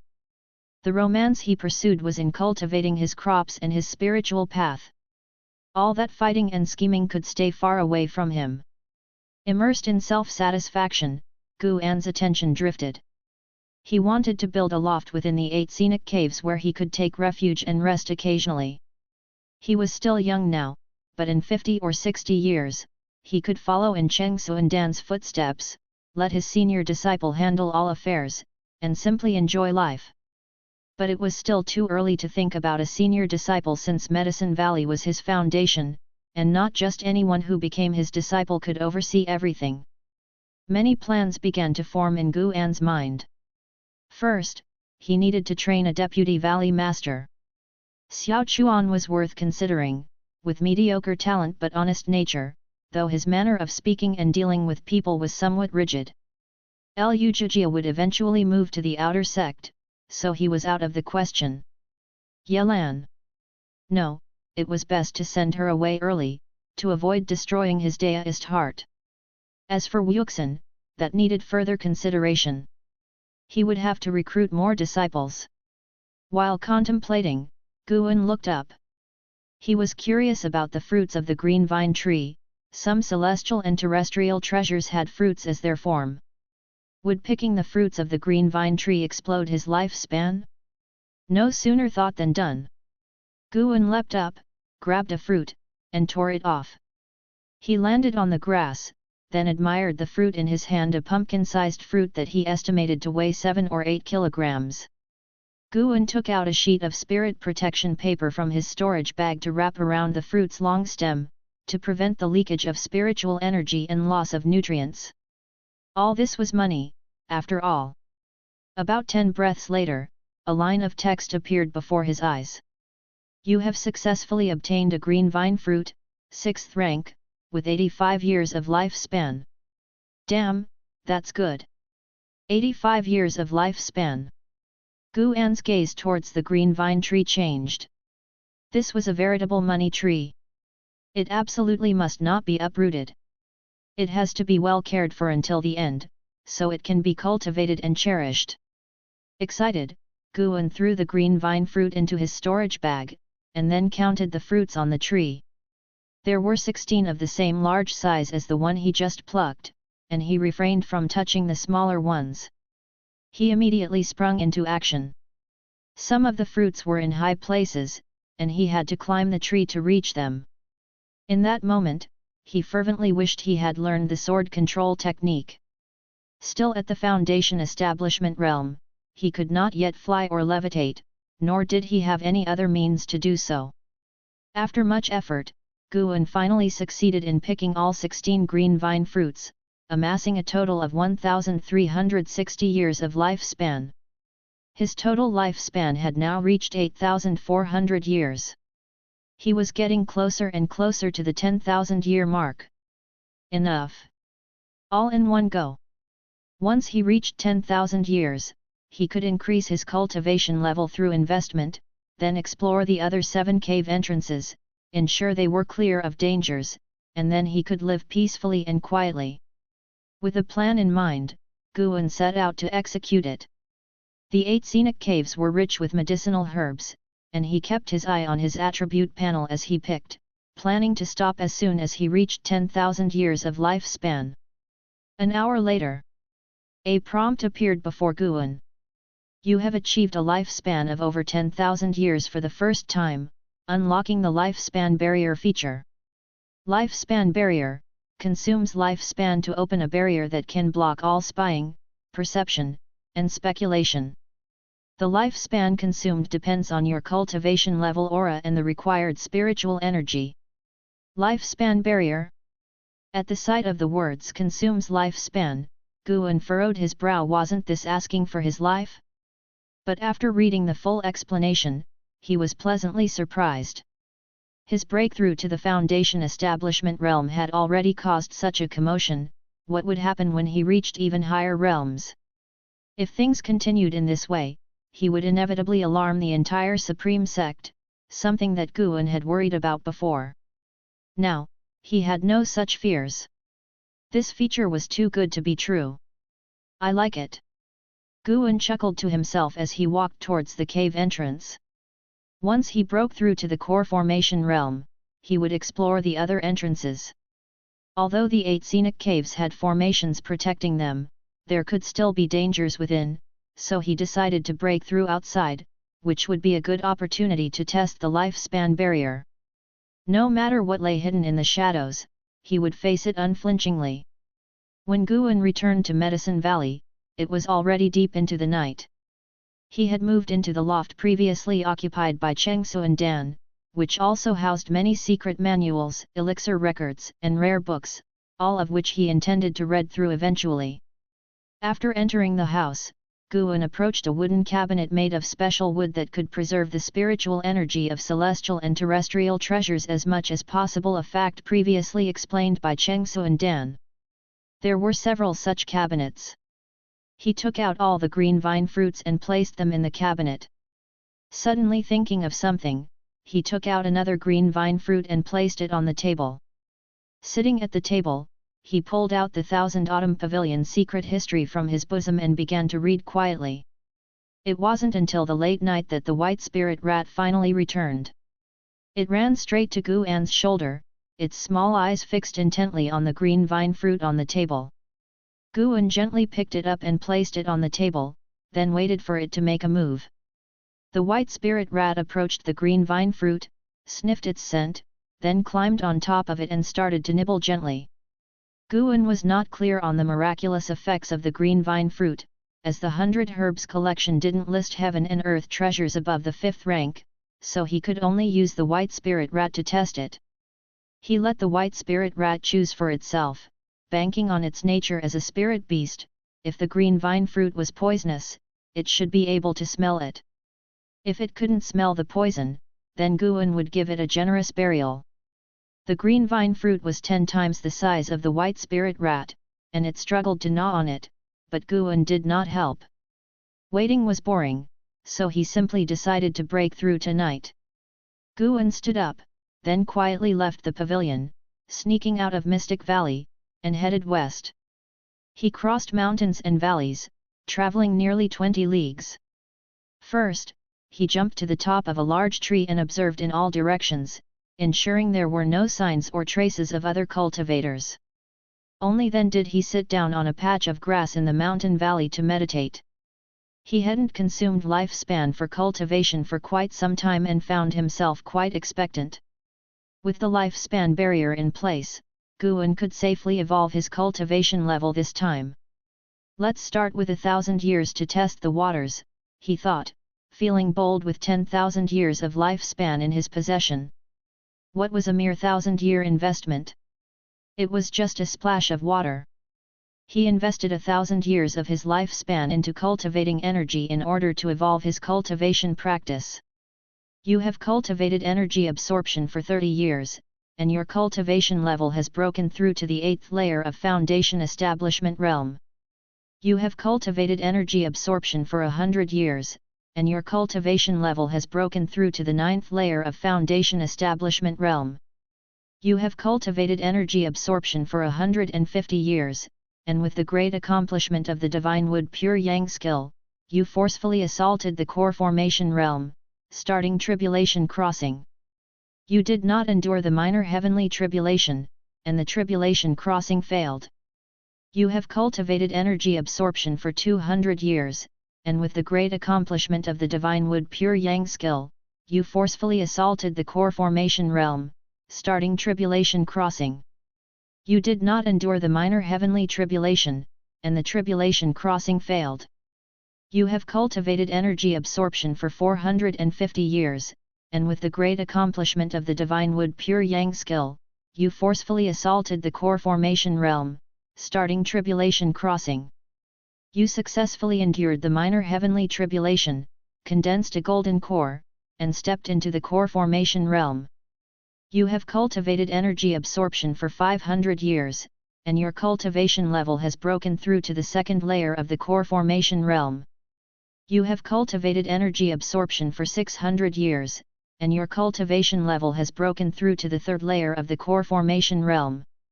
You have cultivated energy absorption for 720 years, and your cultivation level has broken through to the 4th layer of the core formation realm. You have cultivated energy absorption for 850 years, and your cultivation level has broken through to the 5th layer of the core formation realm. You have cultivated energy absorption for 1,000 years, and your cultivation level has broken through to the 6th layer of the core formation realm. Line after line of prompts crazily flashed before Gu An's eyes. Seeing the 6 failed tribulation attempts, Gu An nearly ran out of breath with frustration. Was crossing tribulations really that difficult? Accompanied by the last prompt, Gu An's body began to cultivate energy autonomously, and he instantly felt a surge of nature's spiritual energy about to erupt. He hurriedly activated his lifespan barrier. Lifespan barrier activated, lifespan consumed, 0 years. This prompt hung directly before his eyes, and as nature's spiritual energy flowed into him, the number 0 jumped to 1. Hope the consumption isn't too great. Gu An silently prayed. As the abundant nature's spiritual energy crazily flooded into him, he felt incredibly unobstructed and experienced an indescribable sense of exhilaration. This time, he didn't move during his breakthrough, so he didn't feel any pain. With him at the center, the ground released waves of energy that rushed towards him from all directions, diving into his body. One could faintly see an invisible barrier with a diameter of nearly 50 meters. Guan looked beyond the barrier and saw that outside it, there was not even a slight disturbance. The grass and trees were completely calm, clearly unaffected by him. He became immediately curious, wondering why there was no disturbance. Soon, he understood. Once the barrier was up, the spiritual energy he absorbed for cultivation came from the earth's depths. This completely put his mind at ease. Not much time passed before his cultivation level reached the 9th layer of the foundation establishment realm, and the lifespan consumed by the barrier had reached 5 years, causing him a bit of heartache. This thing was too costly. It reminded him of the experience of playing some mobile games in his previous life. One word: expensive. Just as Guan was inwardly complaining, he suddenly saw a bright light in the distant mountains. Narrowing his eyes, he faintly discerned the scene of cultivators engaged in combat. 10 leagues away. Above the forest, Shi Yang swung his sword, releasing slashes of sword qi, sweeping through like a wild wind through the woods, scattering leaves in a frenzy. Dressed in black, Li Yi stood atop a tree, lifting his sword before him. A powerful force burst from him, forming a faint golden bell shadow that repelled all of Shi Yang's sword qi. Shi Yang's black hair whipped wildly in the wind, his face sporting a ferocious and defiant grin. He laughed loudly. Li Yi, is this all the skill you have? You think you can contend with the prince with such ability? Will you even make it into the inner sect alive? Li Yi's face was stern as his gaze shifted towards Mystic Valley. This won't do. If this keeps up, it would alert the people of Medicine Valley. Li Yi didn't want to bring trouble to Guan and the others. He immediately pushed his sword, dispelling the sword qi, then flew in the opposite direction of Mystic Valley. Shi Yang pursued closely, and both of them flew on their swords, swiftly vanishing to the edge of the night sky. Within the lifespan barrier, Guan couldn't see clearly the cultivators fighting in the distance, but fortunately, the bright lights disappeared. He dared not let his guard down. The lifespan barrier could not probe, perceive, or deduce, but that didn't mean it was completely nullified. What if someone accidentally stumbled into it? Time passed quickly as Guan's heart was filled with apprehension. Golden core was beginning to condense inside him. As the lifespan barrier's consumption surpassed 50 years, his core formation was successful. Although the consumption of the lifespan barrier was high, it was within the range Guan could accept. Before beginning, he had been worried it might be too exploitative and drain him dry instantly. Now, his worries had vanished into thin air. Another thought crossed his mind. Having reached the 6th layer of the core formation realm with 1,000 years, should he continue to invest in his cultivation? Chapter 20, Transformation of the Spirit Root, Cultivator of the Nascent Soul Realm. The night sky was silent, with only the occasional cries of birds and beasts, as the mountain forest lay quiet in the darkness. Guan sat meditating within the lifespan barrier, enjoying the moonlight. The moon tonight was beautiful, just like his mood. His cultivation level had reached the 4th layer of the core formation realm, drawing ever closer to its end. He planned to keep investing, right up until he broke through to the nascent soul realm, and then invest in an ultimate skill, for the Gale Shadowless leg no longer satisfied him. What nascent soul realm great cultivator would use legs? It had to be a sword. Guan decided to bestow his favor upon the Li family's 7 swords. With the cultivation level of the nascent soul realm, he needed the attack methods worthy of it. Assume Cheng Xuandan's master is a nascent soul realm great cultivator. Guan intended to overestimate his opponent as much as possible to reduce the chance of defeat. After the cultivator he had combated earlier left, he never returned, allowing Guan's heart to finally relax. As a core formation realm cultivator, he had enough influence in the outer sect to swagger around. Even if someone were to burst in suddenly, they wouldn't be able to withstand a single kick from him. Core Formation Realm, 5th Layer. With another increase in cultivation level, Guan's divine sense also grew stronger. The Core Formation Realm and the Foundation Establishment Realm were as different as heaven and earth. The difference in spiritual power was like the gap between the sky and the earth. His divine sense now could be concentrated to form a powerful impact force. Having reached the Core Formation Realm, he felt as though he truly resembled a cultivator. If the Core Formation Realm was like this, how powerful would the nascent Soul Realm be?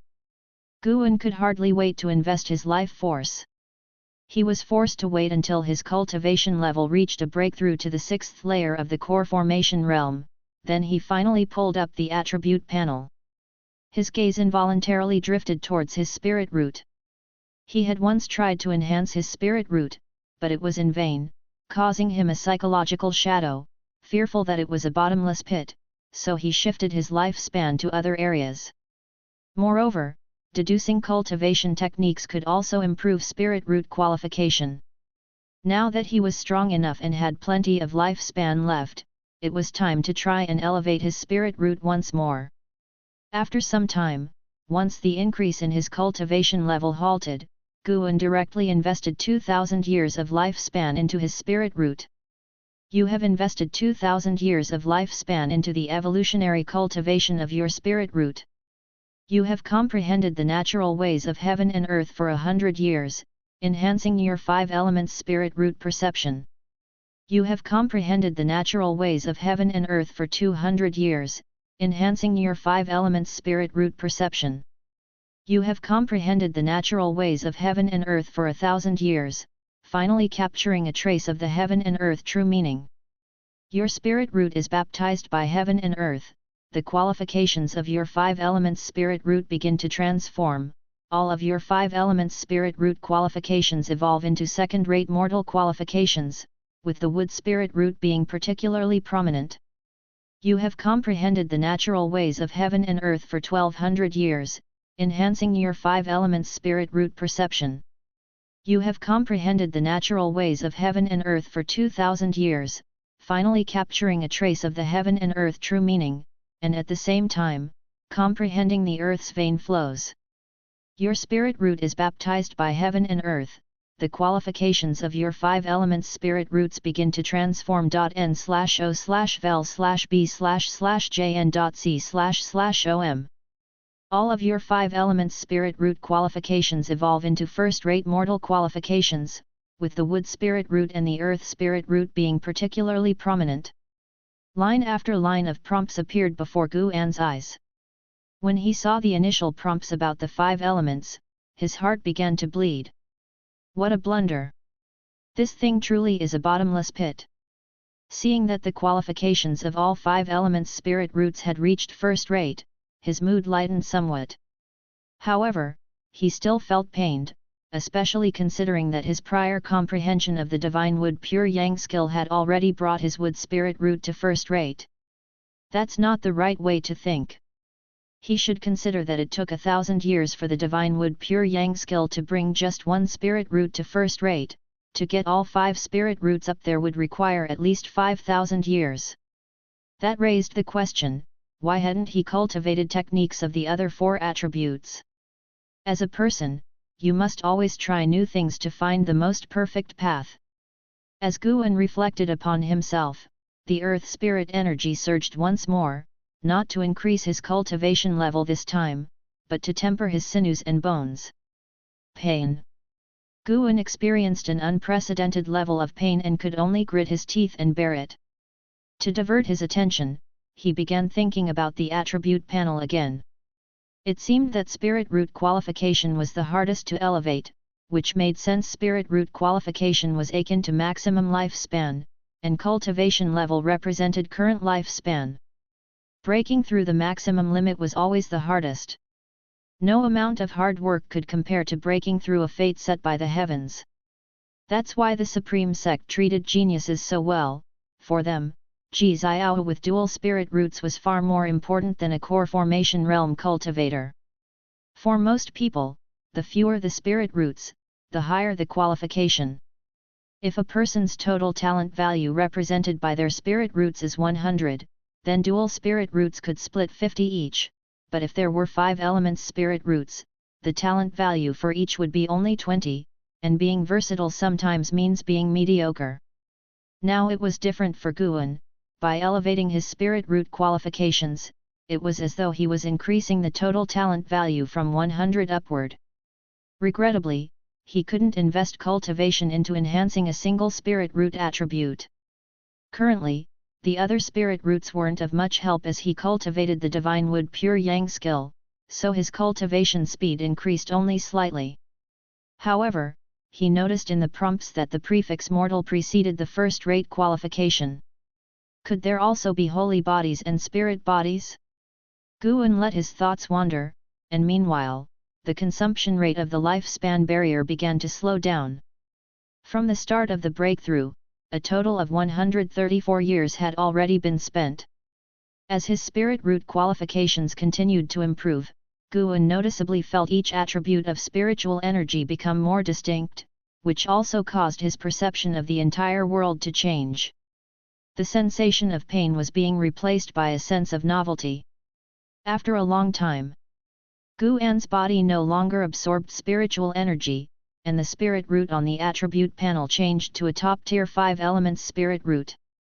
He did not rise to his feet but instead invested 2,000 years of lifespan into his cultivation level. The failure of his tribulation cast a long shadow, so he decided to achieve a miracle by a bold stroke. If he were to invest only 1,000 years of lifespan and got stuck at the 9th layer of the Foundation Establishment realm, he would have no choice but to spit blood. Such a possibility did exist. After failing the tribulation, he would have to waste 50 years before he could continue to charge forth. It was all too real. In reality, failing a tribulation would result in either death or injury, and indeed recovering from such injuries took time. And the tribulations of the nascent soul realm were bound to be even more difficult, with the number of failures likely to be nothing less than more. Begin. You practiced energy absorption for 100 years, and your cultivation level has broken through to the 7th layer of the elixir formation realm. You practiced energy absorption for 200 years, and your cultivation level has broken through to the 8th layer of the elixir formation realm. You practiced energy absorption for 300 years, and your cultivation level has broken through to the 9th layer of the elixir formation realm. You practiced energy absorption for 400 years. With the great accomplishment of the Divine Wood Pure Yang skill, you forcefully charged into the nascent soul realm, began the tribulation, but you did not endure the Sangsuan heavenly tribulation. Tribulation failed. You practiced energy absorption for 1,500 years. With the great accomplishment of the Divine Wood Pure Yang skill, you forcefully charged into the nascent soul realm, began the tribulation, but you did not endure the Sangsuan heavenly tribulation. Tribulation failed. You practiced energy absorption for 1,600 years. With the great accomplishment of the Divine Wood Pure Yang skill, you forcefully charged into the nascent soul realm, began the tribulation, and finally endured the Sangsuan heavenly tribulation. Tribulation succeeded, promotion to nascent soul realm. You practiced energy absorption for 1,800 years. Your cultivation level has broken through to the 2nd layer of the nascent soul realm. You practiced energy absorption for 2,000 years. Your cultivation level has broken through to the 3rd layer of the nascent soul realm. Damn! To actually fail 12 times. By the time Guan saw that he failed the tribulation 6 times, his heart sank to the bottom. When he failed for the 10th time, his vision turned black. Thankfully, he eventually succeeded in breaking through to the nascent soul realm. Is the nascent soul realm that difficult to break through? Collapsing into thought, Guan realized why the lifespan consumed during simulated cultivation was higher than the actual expenditure. Simulated cultivation was akin to practicing without any aids.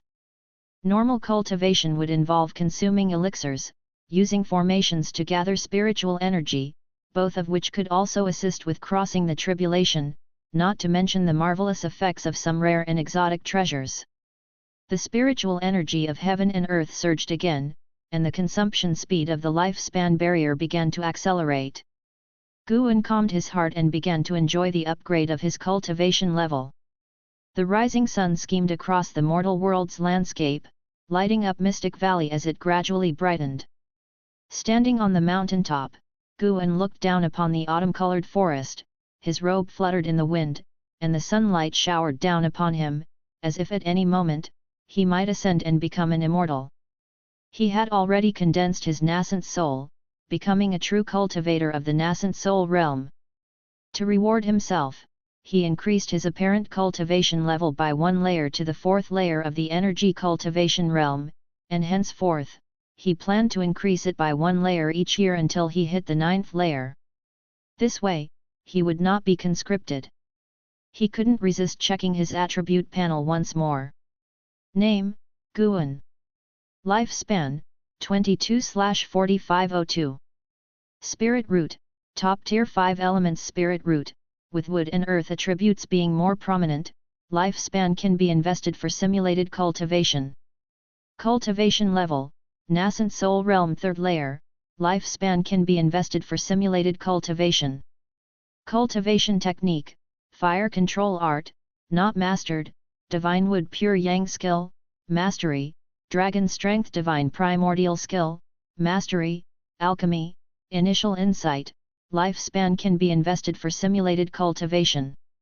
Ultimate skill, Gale shadowless leg, integration and comprehension, Li family 7 swords, not mastered, 8 directions step, not mastered, lifespan can be invested for simulated cultivation. In the future, Guan planned to invest more in the Li family 7 swords and then continue to accumulate lifespan saving up to a significant milestone of 100,000 years before making use of it. For now, he needed a few days of rest to settle his excited heart. With his cultivation level of the nascent soul realm, he could certainly go to the Supreme Sect to obtain decent positions and treatment. However, the thought of the sect possibly sending him out to slay demons and engage in combat with the demon path, or even possibly face infighting, quelled those stray thoughts. He who does not forget his beginnings, achieves the intended outcome. It didn't matter who came calling, he was determined to hunker down in Mystic Valley till the end.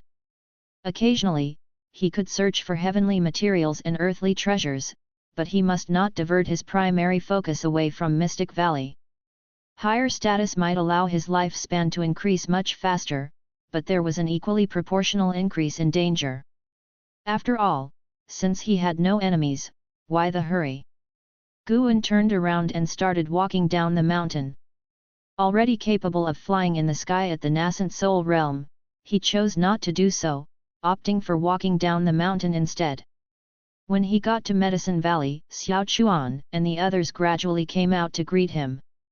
"Senior brother, you went up the mountain so early." Yelan greeted Guan, and whether it was her imagination or not, she felt that today's senior brother seemed even more handsome. Guan smiled and replied, "I went to check on the seeds. You will lead them in their practice today."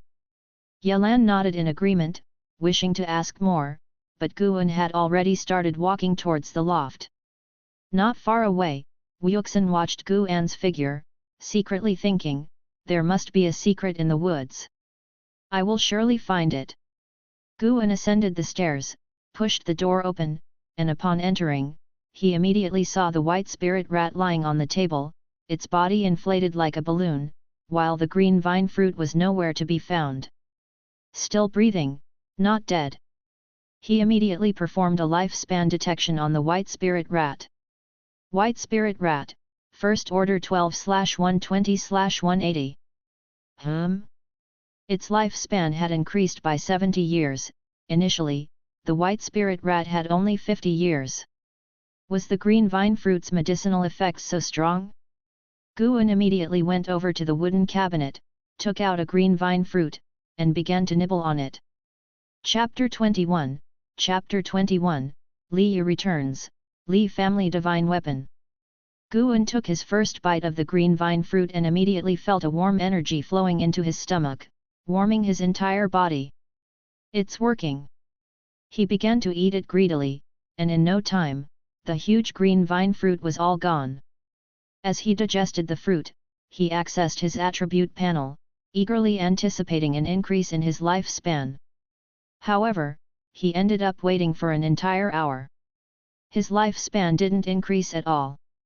His chi blood, on the other hand, had increased significantly, and his physical strength was greater. What's going on? Is my realm too high, or is this fruit only suitable for spirit beasts and demon beasts? Guan wondered privately. He looked at the white spirit rat on the table, which was still sound asleep. Its lifespan hadn't increased further, but its aura was steadily growing stronger. Just wait and see. The white spirit rat slept for 3 days, and when it woke up, it was as big as an adult cat. It leaped into Guan's arms, affectionately nuzzling him, but its eyes were looking towards the cabinet behind them. No more eating. Guan, who was reading a book, huffed, knowing it would cause trouble if it kept growing, especially with Xiao Chuan and others getting curious. People like Liu Jijia and Yelan would eventually go to the outer sect, and Guan did not want them to know too many of his secrets.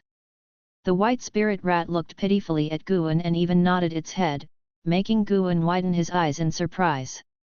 It actually understood. Guan pointed his right hand to the side and said, "Come over here." The white spirit rat immediately jumped over without hesitation.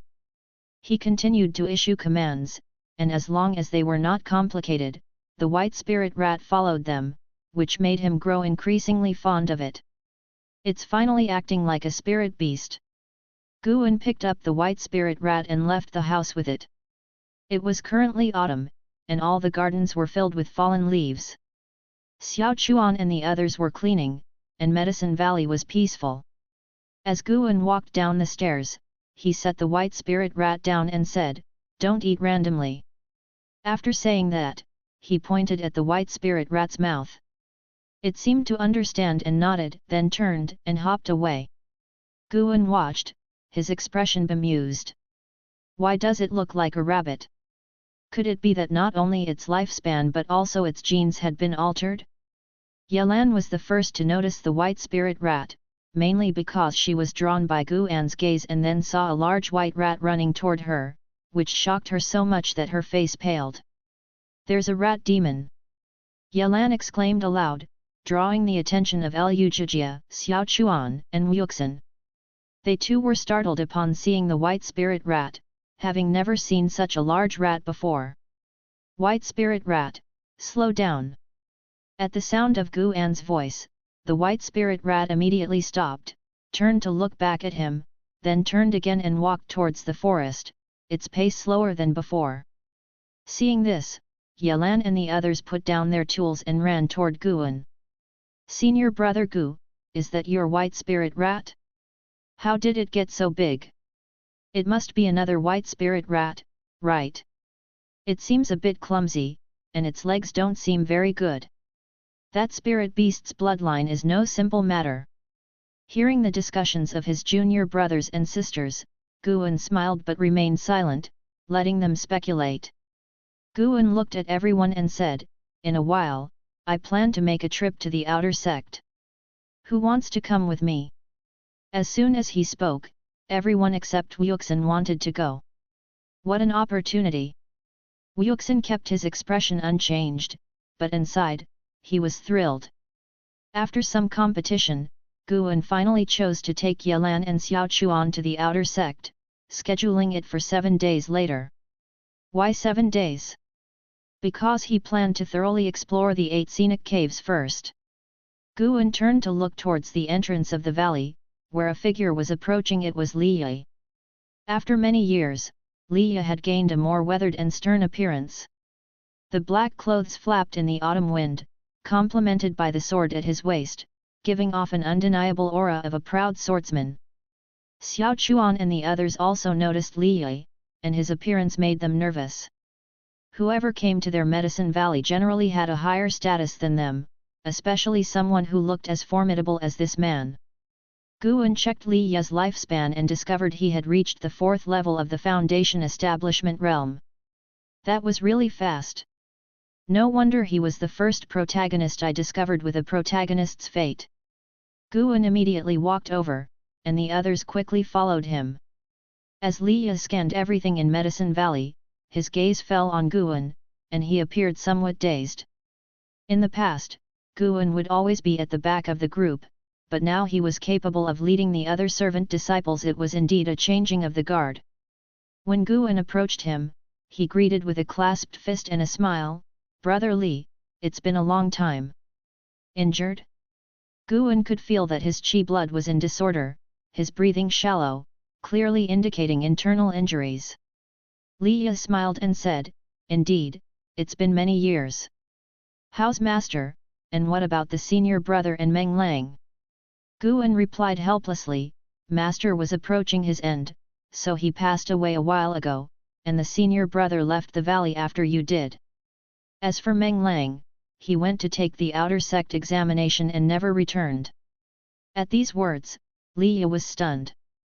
Xiao Chuan and the others, standing behind, whispered among themselves, deducing Li Ye's identity. Meng Lang had often mentioned that there had been a member of the imperial family who worked as a servant with him. Meng Lang lamented, "So you're the only one left?" Guan asked, "Would you like to come inside and sit?" Li Ye nodded. The reason he came here was not only to revisit this place but also to heal his injuries, as only here did he feel safe. As Guan led Li Ye towards the loft, he signaled to the others to continue clearing the fallen leaves. As they reached the Valley Master's loft, Li Ye set foot on the stairs, and his emotions peaked. He couldn't help but cough, and his complexion turned pale. The color on Guan's face, who was walking ahead, changed slightly. He sensed a faint soul fluctuation emanating from Li Ye. Good Lord! This guy really does have a grandfather-like figure with him? Guan turned back and asked with concern, "Brother Li, what's wrong?" Li Ye waved his hand and said, "Nothing, just a minor injury." Injured? Well, you should stay then, Medicine Valley has plenty of living accommodations, Guan immediately said. Li Ye nodded with a smile, thinking to himself, "Junior brother Gu is still as considerate as ever, I must support him this time." After the two entered the house, Guan had Li Ye sit down and then began to brew some tea. Li Ye surveyed the room, and his gaze was quickly drawn to the green vine fruits in the wooden cabinet. Over the past 3 days, Guan had placed most of the green vine fruits into his storage bag, leaving only 2 in the cabinet to prevent the white spirit rat from stealing them. If the white spirit rat really did steal, he could not bear to kill it, so he simply hid the fruits. This fruit. Li Ye squinted his eyes, but he did not look for too long. His gaze soon fell on Guan. After many years, on seeing Guan again, he was actually stunned by Guan's demeanor. Although Guan used to be good-looking, he did not have the impressive aura he now possessed, resembling a great cultivator from the inner sect, composed and with a touch of transcendence. If he hadn't noticed that Guan's aura was only at the 4th level of Qi cultivation realm, he would have doubted that this person was the Guan he knew. Taking advantage of boiling water, Guan came to sit at the table to chat with Li Ye. In order not to let the atmosphere turn cold, Guan inquired about the life of an outer sect disciple, and Li Ye answered each question. As an outer sect disciple, you must complete 1 outer sect bounty mission every year. Guan curiously asked.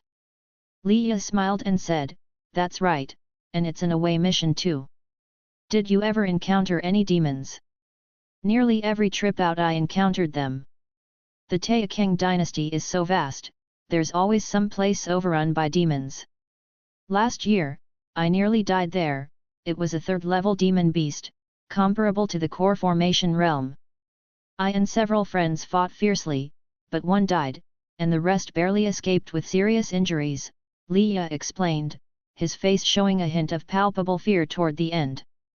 3rd level? Core formation realm. Guan feigned a shocked expression, dissipating the gloom in Li Ye's heart.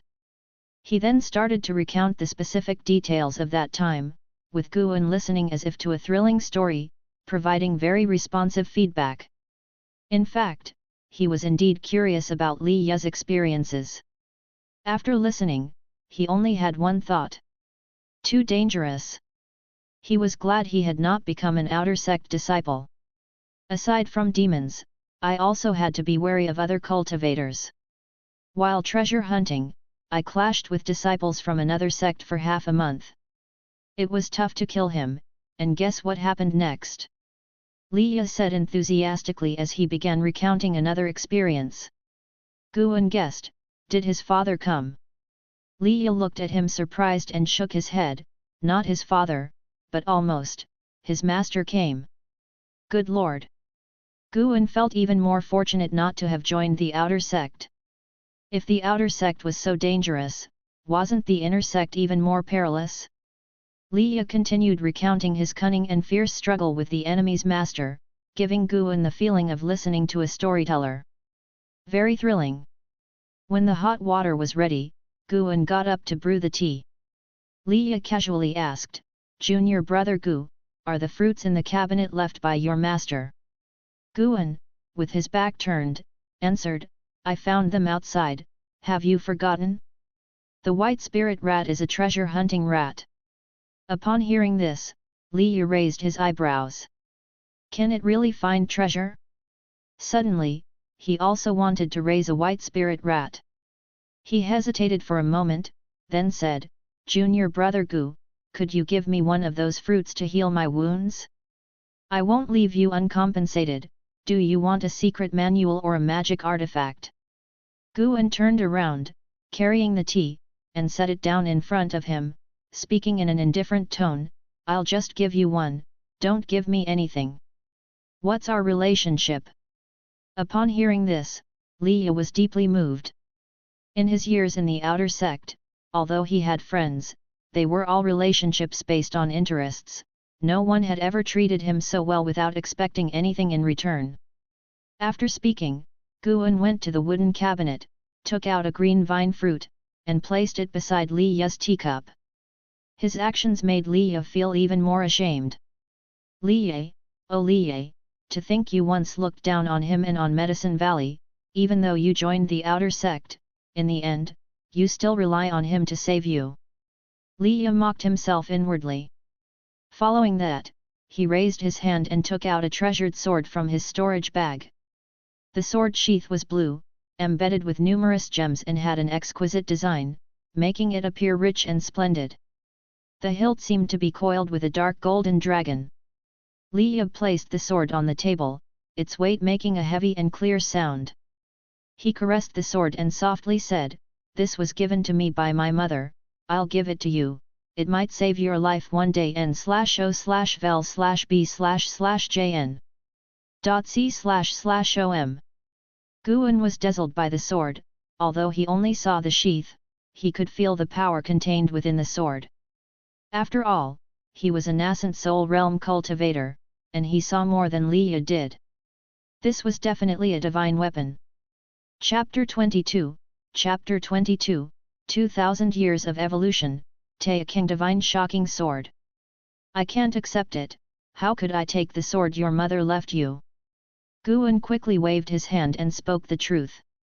Such a sword with a history surely had many origins and could lead to troubles. Li Ye lowered his eyes to look at the sword sheath, his thoughts sinking into reminiscence. "This sword is named Heavenly Residence. Since I was 3, it has accompanied me. Now, I cannot unleash all its power, nor do I have the qualifications to use it anymore. It's better left with you, perhaps here in Medicine Valley it may find someone destined for it."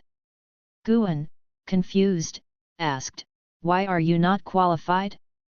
This sword wouldn't be related to the imperial family, would it? If so, I dare not accept it." Just thinking about entangling with the Li family gave him a headache. Indeed, the sword was gorgeous and he loved it, but he preferred his life undisturbed even more. Li Ye looked at him and smiled, "Even if I explained it, you wouldn't understand. Rest assured, this sword won't cause you trouble."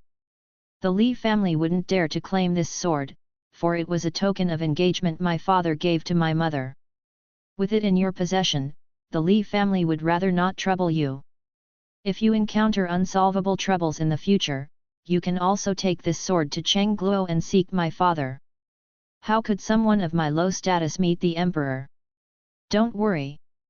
As soon as heavenly residence appears in Chengluo, my father will feel its presence. In any case, you must accept it, or else I won't eat this fruit. Then don't eat it. Guan almost blurted that out, but he restrained himself. He looked at the heavenly residence sword again. Truth be told, he still didn't own a single magic artifact of his own. Cheng Xuandan's heritage had left him nothing but talisman paper, not even a sword. What's there to fear? I am a nascent soul realm cultivator. If I really encounter an unbearable trouble, I could just throw the sword to them. Guan took a deep breath and reached for the heavenly residence. The sword had some weight to it, causing his right hand to tremble as he lifted it, which made Li laugh heartily. Junior brother Gu, even if your talent is ordinary, don't forget to cultivate daily. The 7-sword art of the Li family I taught you, you must practice it, Li said earnestly. Guan, holding the heavenly residence sword with both hands, forced a smile and nodded. Haha! Young man, you still need to train your eyesight more. Thus, Li settled down inside Medicine Valley, and Guan personally arranged a courtyard for him where no one would disturb him. Li meditated on the bed, beside him lay half-eaten green vine fruit. With both hands, he performed a cultivation spell, continuously cultivating energy to heal his injuries. A pale blue shadow emerged from Li's body and whirled throughout the room. It was an old man, benevolent in appearance, his Taoist robe fluttering slightly, exuding the majestic demeanor of a venerable deist. Li opened his eyes and spoke, "Ancestor, what fruit is this? Its medicinal effect is so potent."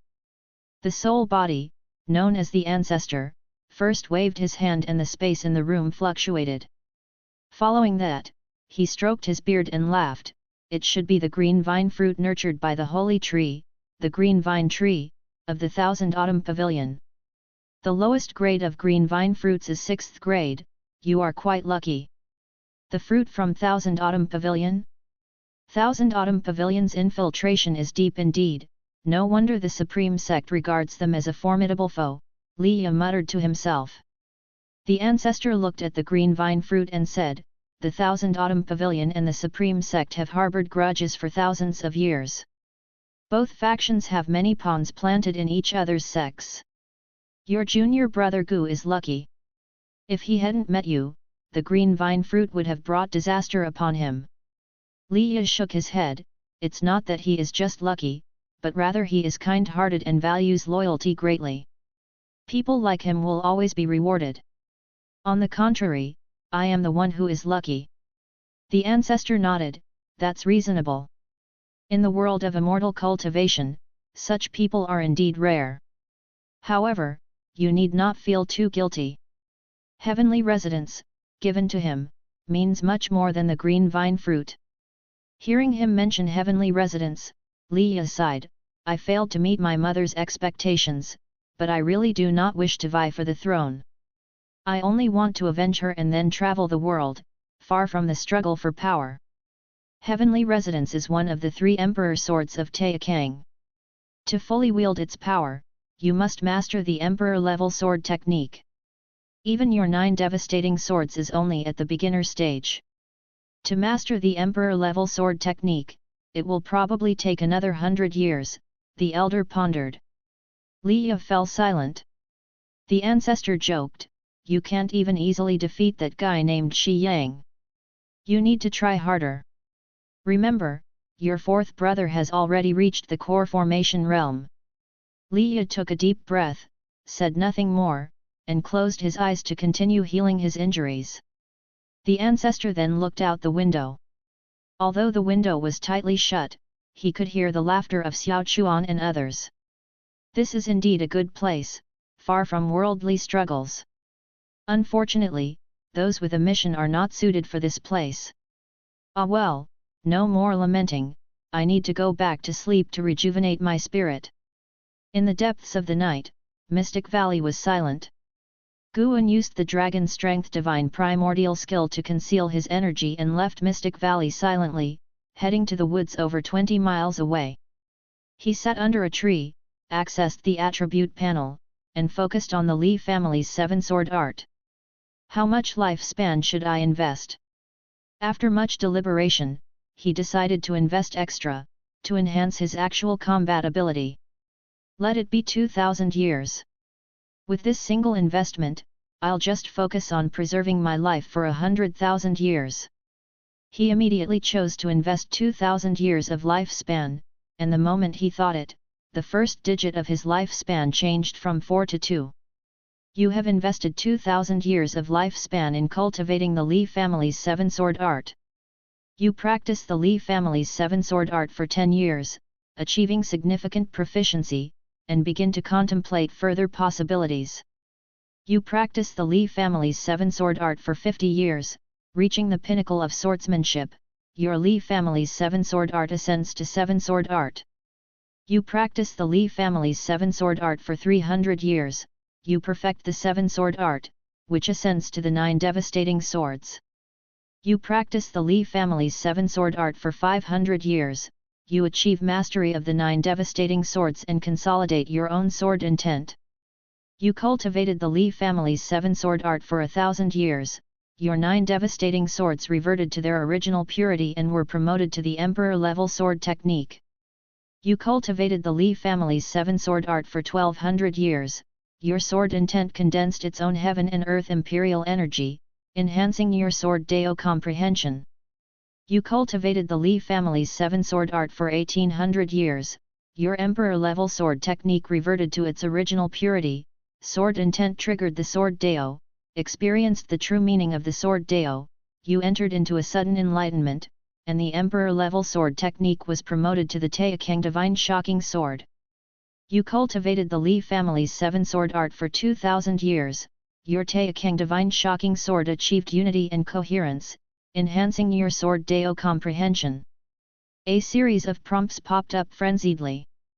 When the evolution time reached 1,000 years, Guan immediately activated the lifespan barrier. He was afraid of disturbing the mysterious presence underground and the soul within Li Yi.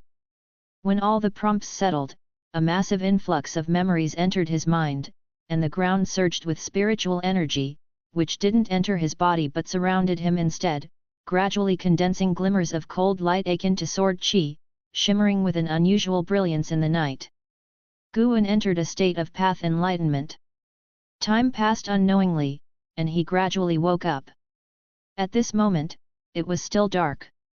Guan first looked at the consumption data of the lifespan barrier.n/o/vel/b/jn.c//om. Good heavens, just by contemplating the cultivation technique, he had actually consumed 300 years of lifespan. Fortunately, he had fully mastered the Taekang Divine Shocking Sword. The profound understanding of the sword Dao made his mood delightful. Looking at the attribute panel again, he saw that the ultimate skill section listed the Li family's 7-sword art, which had now turned into the Taekang Divine Shocking Sword, with the words unity and coherence bracketed beside it. He didn't immediately get up but took out the heavenly resonance sword and laid its sheath across his legs, his palms resting on it, and his eyes closed shortly after. He was feeling the sword intent of this sword. Once the sword intent of the sword merged with his own sword intent, he would be able to subdue this magic sword. Inside this magic sword were numerous restrictions, resembling different magic spell challenges, waiting for the sword master to breach them using divine sense and spiritual power. Guan didn't understand restrictions, but fortunately, he had his own sword intent, which passed through the restrictions. An hour later, Guan stood up, tossed the heavenly residence sword into his storage bag, and headed towards Mystic Valley. With a step, he levitated, sword chi condensing beneath his feet, traveling by sword. Upon nearing 10 miles from Mystic Valley, he then landed and proceeded on foot, suppressing his aura to the extreme. The night gradually passed, and the eastern sky slowly revealed hues of pink. Morning arrived. Li Yi pushed open the door, greeted by the rising sun. He stretched lazily, feeling refreshed and invigorated. The medicinal effect of the green vine fruit was incredibly strong. He was no longer feeling as unwell and felt that a few more days might see him fully recovered. Li Yi smiled as he looked towards the far end of the garden, where Guan was instructing junior brothers and sisters in drills. The set of movements piqued Li Yi's curiosity. Though the movements were slow, they inexplicably seemed to hold a mysterious essence. Li Yi immediately approached, making his way next to Guan, who greeted him with a nod, which he returned. "What are you guys practicing?" Li Yi asked curiously. Guan responded with a smile, "This is something I learned from an old man when I was a kid. It's good for strengthening the body and maintaining a healthy spirit. I bring them out every day to practice, ensuring they start the day with a good spirit." Lu Jijia complained, "I actually feel it's kind of useless." Xiao Chuan shot him a glare, saying, "That's because you are dull-witted." Li Yi then said, "Actually, it is useful, but it requires long-term commitment." His words as an outer disciple naturally commanded respect. Guan glimpsed at Li Yi, finding him more amiable than before, surprisingly capable of uttering such emotionally intelligent words. Actually, the reason he brought the junior brothers and sisters to drill was mainly to clear their minds completely from cultivation and dreams, to prevent them from messing up his own flora. "Once you finish the drill, how about I teach you a sword technique?" Li Yi said cheerfully. Hearing this, Xiao Chuan and the others became excited and thanked him profusely, addressing him as Brother Li Yi. Li Yi looked at Guan and said, "You join us too. Since you now have a sword, it's good to practice more." Guan smiled and nodded. "All right. Let me test whether your mastery of the Li family's seven-sword art is up to par." Li Yi's involvement enriched the atmosphere even more. Watching the junior brothers and sisters being rowdy did not annoy him, instead, he felt pleased. It was only by noon that Li Yi, pulling Guan along, made their way into the woods. "Show me your Li family's seven-sword art, and once you've mastered the basics, I'll teach you the real sword techniques." "The Li family's seven-sword art is just basic sword moves," Li Yi said earnestly. Chapter 23, The Soul-Shaking Bell, Yin-Yang Art. In the forest, Guan couldn't persuade Li Yi and eventually performed a clumsy rendition of the Li family's seven swords. It was then that he realized, pretending to be terrible was even more difficult than pretending to be skilled. Confronted with Guan's stiff sword moves, Li Yi criticized him for a while before beginning to patiently teach him how to use the sword. Guan could tell from his swordplay that he had been practicing the 9 devastating swords and could be considered a genius, his talent for the sword Dao at least surpassing Guan's. The next day arrived, and Li Yi still wanted to practice swordsmanship with Guan. Guan couldn't take it anymore. "Senior brother Li, I have no talent for the sword, let's just stop, shall we? I only have a few decades of life to live, wouldn't it be a waste to laboriously practice the sword? I would rather plant and water flowers than practice the sword." Guan said helplessly, secretly stimulating the dragon strength within his body, causing his eyes to turn red. Seeing this, Li Yi, with the sword in hand, suddenly felt a sense of blockage in his heart. What was he doing? Was he repaying junior brother Gu in a way he liked? Wasn't this also a kind of harm? Li Yi couldn't help but think of his childhood, when the emperor father forced him to learn with his brothers, yet he could never grasp what they excelled at. Sighing, he walked over to Guan, patted his shoulder, and said, "Junior brother Gu, it was inconsiderate of me, I'm sorry." Guan forced a smile and said, "It's all right, senior brother is also thinking of my best interests. It's just that I am untalented and lacking." The more Guan said this, the guiltier Li Yi felt. The two sat down and began to talk about their first year in the valley, dispelling the tense atmosphere of sword practice. In the following days, Li Yi no longer insisted on practicing the sword with Guan, but he still spent an ancient hour teaching Xiao Chuan and the others swordsmanship.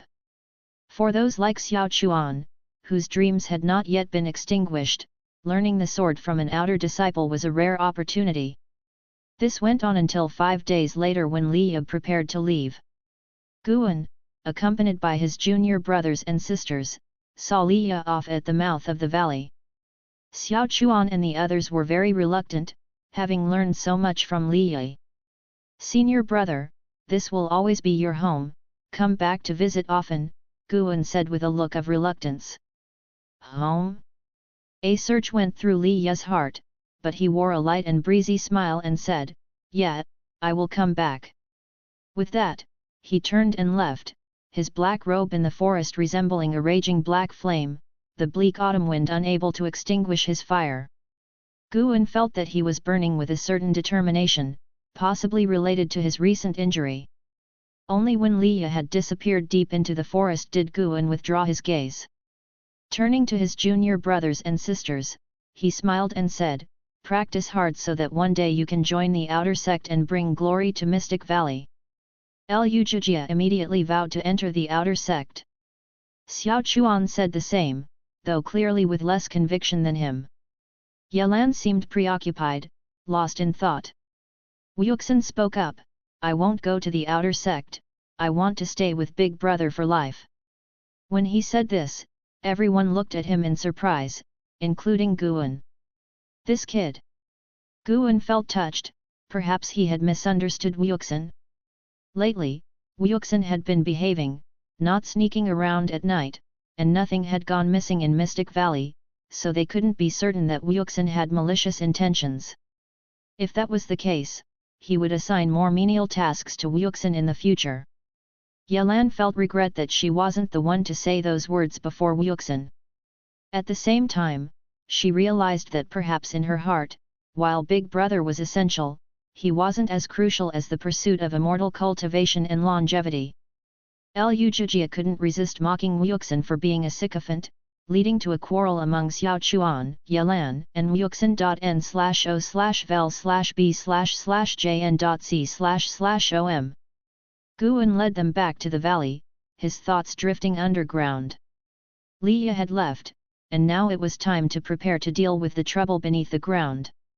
Late at night, in the 8 scenic caves, Guan, holding the heavenly residence scabbard, approached Meng Lang who was lying on the grass with his orifices sealed by mud. "There are signs of movement around the grass, someone has indeed been here."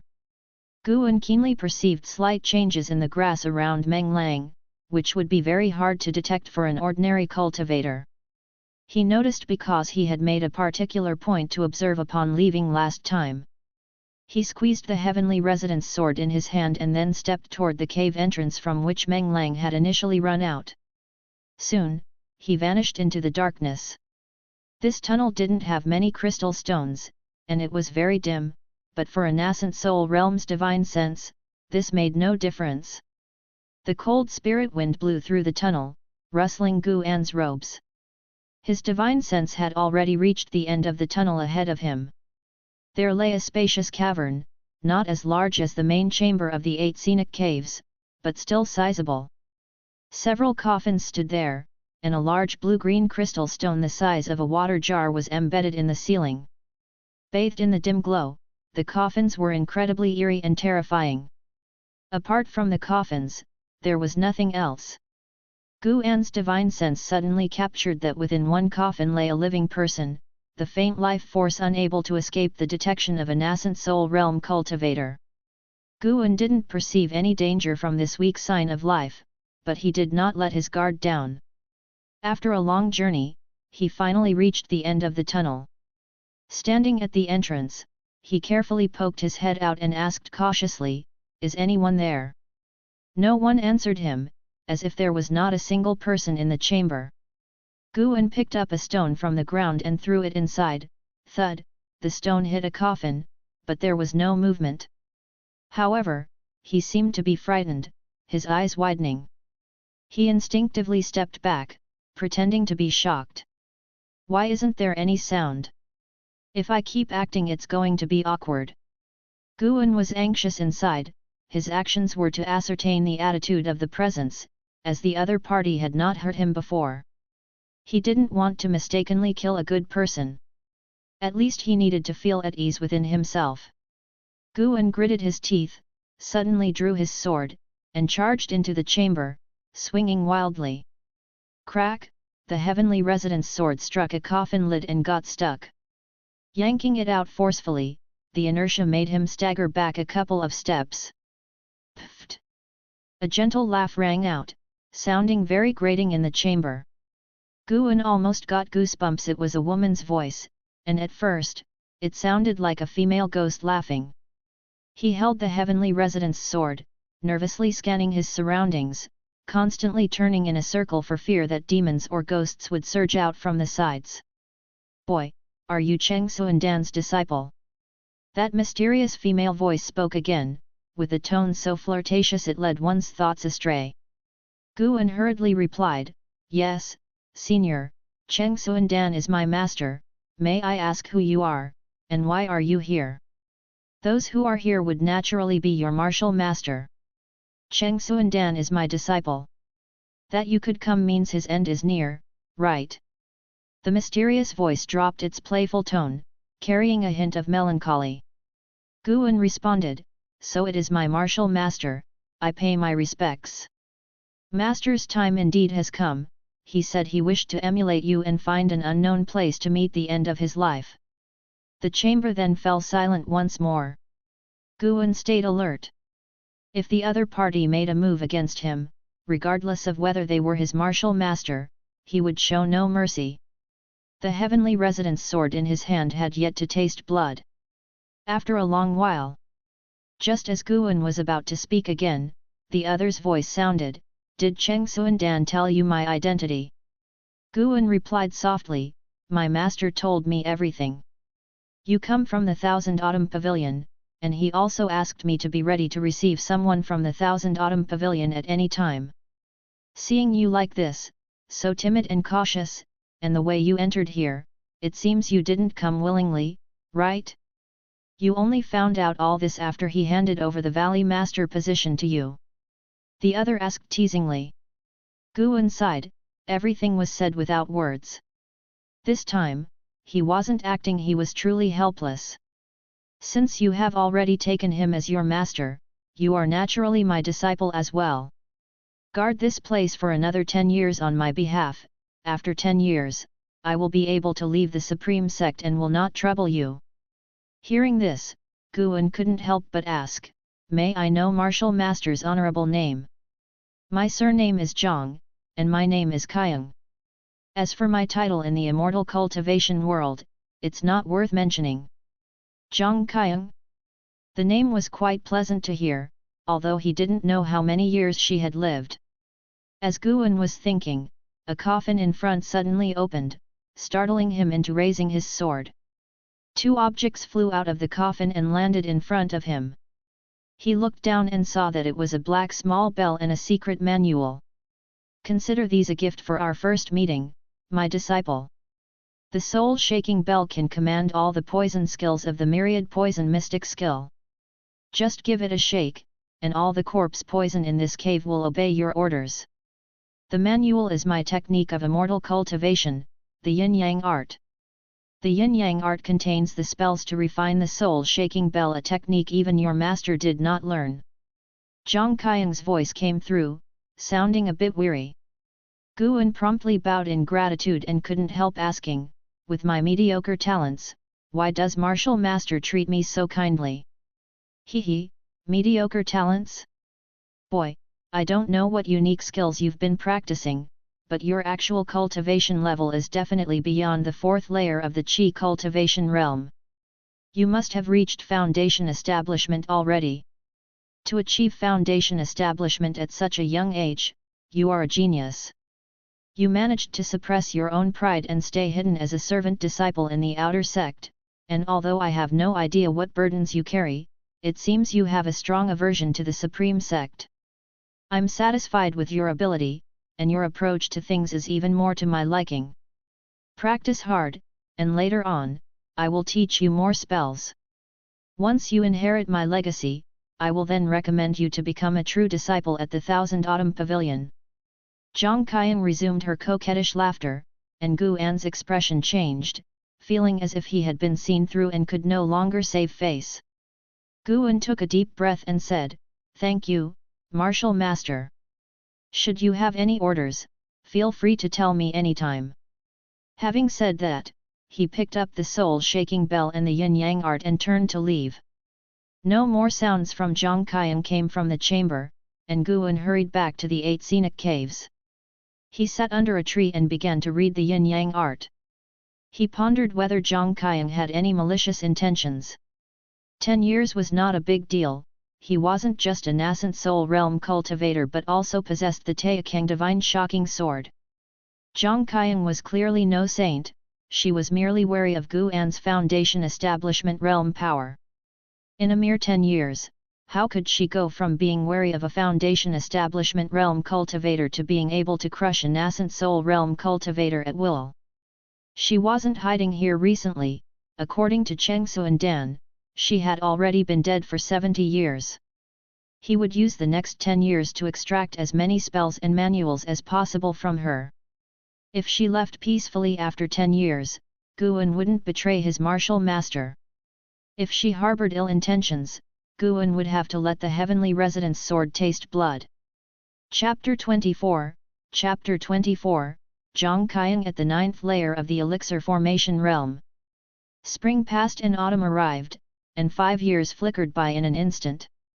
Over these 5 years, Gu An had maintained his plan of dedicating 1 year of his lifespan every night. Over 5 years, he had devoted more than 1,800 years of his lifespan, and his cultivation realm had reached the 8th layer of the nascent soul realm. After crossing the 5th layer in the nascent soul realm, the time required for each minor realm increased exponentially. The evolving Gu An could only train rigorously, taking even longer. Now, his remaining lifespan was more than 10,200 years. The incorporation of 8 scenic caves had improved his annual lifespan income. 5 years later, 3 more servant disciples had joined Mystic Valley. They all took Gu An as their master, 2 males and 1 female, respectively named Tang Yu, Su Han, and Zhen Qin, sorted from oldest to youngest. Gu An no longer chose disciples based on their talent, instead, he selected disciples of mediocre talent to avoid trouble. Each of the 3 had a potential extreme lifespan of around 200 years.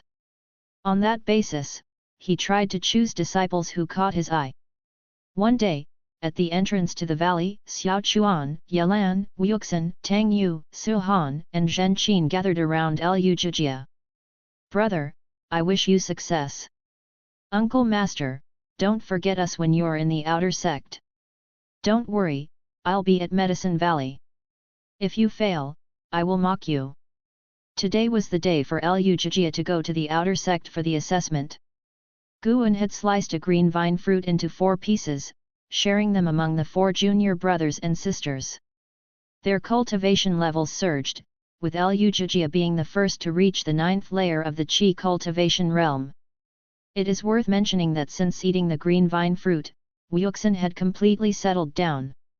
He cultivated peacefully in his room every night without wandering over hills and valleys, and he became even more diligent in his actions. 23-year-old Lu Jijia was spirited and ambitious. He looked toward the pavilion where his eldest brother resided. Seeing his eldest brother standing at the window looking at him warmed his heart. "Wait for my good news, I won't let elder brother down," Lu Jijia said proudly and then turned to depart. With the residual wind leg technique he had cultivated over the years, he felt that he could make a name for himself in the outer sect. Dressed in a robe with a white base and black patterns, Gu An watched Lu Jijia leave from a distance, feeling a complex mix of emotions. He couldn't tell if it was relief or reluctance, perhaps a bit of both. To think at just 27 years old I'm this sentimental. What about when I am 200 or 2000, even 20,000 years old? Gu An chuckled self-deprecatingly. He turned and sat down at the desk, picking up Green Hero Travelogue to continue his enjoyment. Released last year, Green Hero Travelogue was, in his opinion, a masterful work. The author's skill in describing romantic encounters had reached a transformative realm. An ancient hour later, Wuxin came to visit. The 21-year-old was still dressed as a monk. Guan often teased him about being a jade-faced monk Tang, especially after Guan had custom-made monk robes for him in the outer sect, which further enhanced his aura.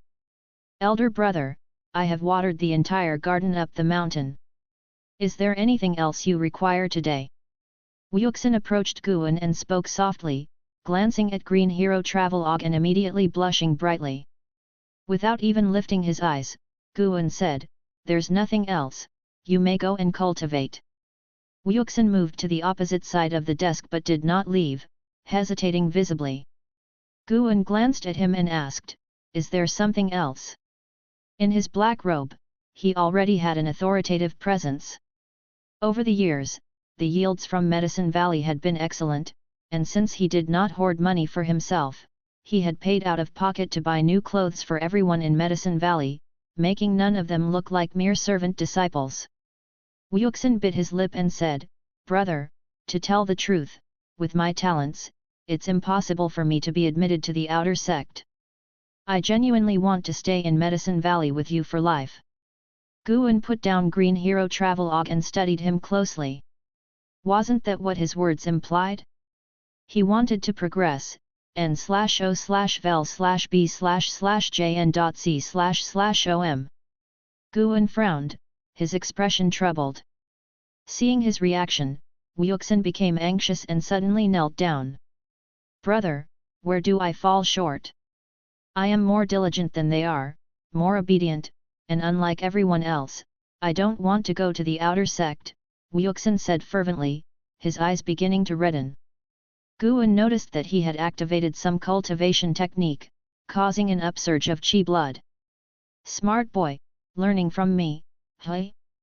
Guan spoke earnestly, "Wuxin, in my heart, no one is better or worse than anyone else. Like the green vine fruit, I divided it equally among you. However, the position of head disciple is crucial and may even represent the next valley master. Although I am a servant disciple, my treatment is no inferior to that of ordinary outer disciples, and I must acknowledge the sect's generosity. It seems you have been hiding something from me. Of course, everyone has their own difficult circumstances that they can't speak of. I won't pry further. You will always be my junior brother, but the position of head disciple." Toward the end, he sighed, looking helpless. Wuxin was stunned, not expecting that his actions from years ago had long been noticed by his elder brother. His first reaction was panic, followed by a feeling of being deeply touched. The last time he had gathered intelligence late at night was 5 years ago. His elder brother had tolerated his behavior for 5 years. What did this mean? His elder brother truly regarded him as one of his. Putting himself in his elder brother's shoes, Wuxin felt that if he had been in the same position, he probably would have severely punished such a junior brother long ago. The more Wuxin thought about it, the more ashamed he became. He really couldn't keep up the act any longer. "Brother, actually..." Wuxin clenched his teeth, it seemed like he had made a significant decision.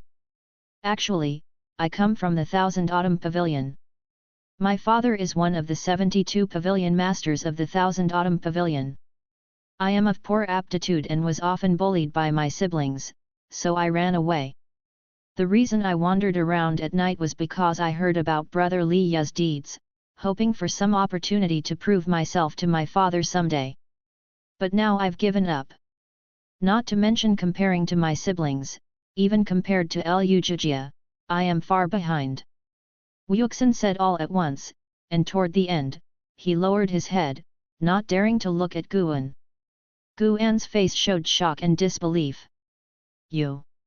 Hearing the trembling voice of his senior brother, Wuxin felt even more ashamed, his forehead pressed tightly to the ground. Guan had not expected Wuxin to come from the 1000 Autumn Pavilion. What was this all about? Why not just rename Mystic Valley to 1000 Autumn Valley then? Guan secretly dispersed his divine sense, forming an invisible barrier, guarding against anyone eavesdropping. He remained silent for a while, then finally let out a deep sigh and said, "Enough, stand up and talk." The uneasy Wuxin, hearing this, instantly silently heaved a sigh of relief. As Wuxin stood up and saw the complicated expression on Guan's face, his heart was even more touched. Indeed, his senior brother truly cared for him. "I am not very familiar with the Thousand Autumn Pavilion. I heard it is a demonic sect." Guan took a deep breath and asked. Wuxin nodded and said, "It indeed is the demonic path, and it's the most evil one. Corpse path, poison skill, soul capturing, poison creatures, and all other demonic arts, they master them all. I couldn't stay any longer, that's why I escaped." "Then, will your father come looking for you?" "I have to consider the other disciples," Guan worriedly asked. Wuxin quickly shook his head and said, "How could he possibly come looking for me? He would rather I were already dead, I am his greatest shame." Hearing this, Guan's expression eased slightly, and he scolded, "Wuxin, I won't allow you to belittle yourself like that. How can one's character be judged merely by their cultivation level?" Wuxin scratched his head and chuckled, "I know, but since the Thousand Autumn Pavilion is a demonic sect, brother, people in the demonic path are not normal." Guan nodded. He seemed to recall something and asked, "Right, have you ever heard the name Zhang Qiang while you were in the Thousand Autumn Pavilion?" "Zhang Qiang?" Wuxin was startled and pondered with a frown. After a few moments, he suddenly realized and said, "I remember now. She was the premier genius of the Thousand Autumn Pavilion 100 years ago, also the daughter of the second pavilion master, but she has been dead for many years. I heard my father mention her when I was a child, he even wanted my elder brother to marry Zhang Qiang." Curious, Guan asked, "How old is your father?" Wuxin replied, "Nearly 500 years old. He has more than 100 children, so he wouldn't care if I were lost." Guan fell silent. "The style of the demonic path is quite appealing, isn't it?" Guan asked a few more questions, but unfortunately, Wuxin didn't know much about Zhang Qiang. "Since you have confessed your background, I will train you to become the chief disciple.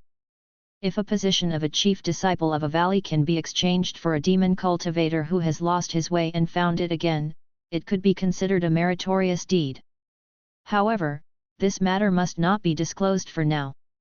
Convince everyone in the valley with your performance," Guan said earnestly. At these words, Wuxin was ecstatic.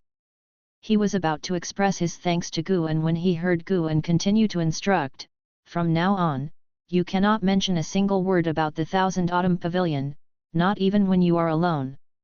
This is the supreme sect, and even talking to yourself might be overheard." Wuxin quickly nodded, heeding the instruction.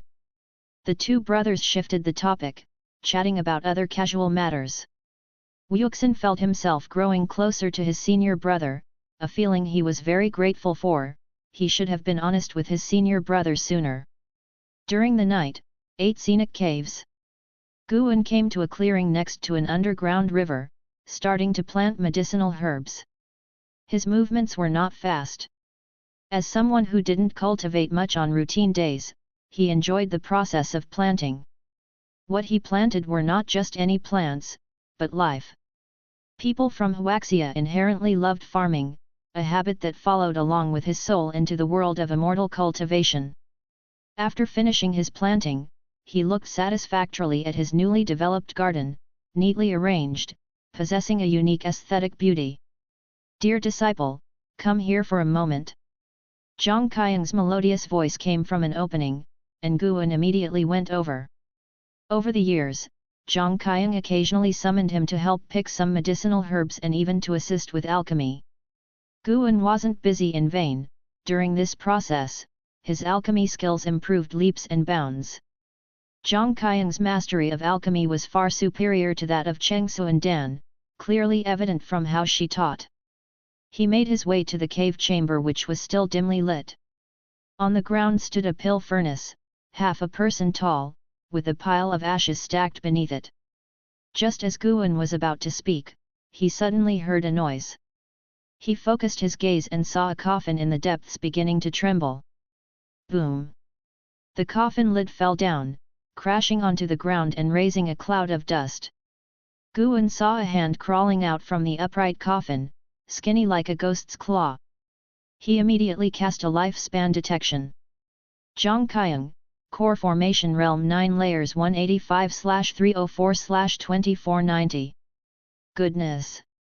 Nearly 2,500 years of maximum lifespan. Why does someone in the Core Formation Realm 9 Layers have only 300 years of lifespan? Could it be related to her injuries? Guan wondered, and at the same time, his last trace of caution vanished. Chapter 25, Chapter 25. Have you ever heard of the nascent soul realm? Crack! An emaciated foot stepped out from within the coffin, treading upon a piece of charcoal and snapping it in two. Guan saw that it was a raggedly dressed woman with disheveled hair, her body grotesquely thin as if drained of flesh and blood. The robe on her body was faintly recognizable as a white garment, with both sleeves and pant legs tattered. She staggered out, resembling a ghastly spectre. Zhang Qiang slowly lifted her face, her features equally withered, her eye sockets sunken, her eyes bulging and terrifying. Her gaze fell upon Guan, who hastily lowered his head, frightened. Good disciple, I owe you a lot for helping me with alchemy these 5 years, allowing me to recover swiftly. Zhang Qiang squeezed out a smile, even more horrifying, with a foul breath escaping her mouth. She no longer referred to herself as this seat but as I, which made their relationship seem much closer. Guan, suppressing his discomfort, said, "It is the duty of a disciple. But there is something that puzzles me." "Ask away." As Zhang Qiang spoke, she trembled toward the pill furnace. Guan, watching her, asked, "If alchemy could help you recover faster, why did you not have my master help you with alchemy before?" Cheng Xuandan thought Zhang Qiang had been dead for 70 years, meaning she had hidden here for 70 years, and Cheng Xuandan had never realized she was still alive. Zhang Qiang replied with a forced, humorless smile, "Because I don't trust him. Your master became my disciple under duress. His heart is fickle, who knows when he might betray me. Half of the disciples he took on are now lying in these coffins." Guan fell silent. He believed Zhang Qiang spoke the truth because Meng Lang had ended just like that.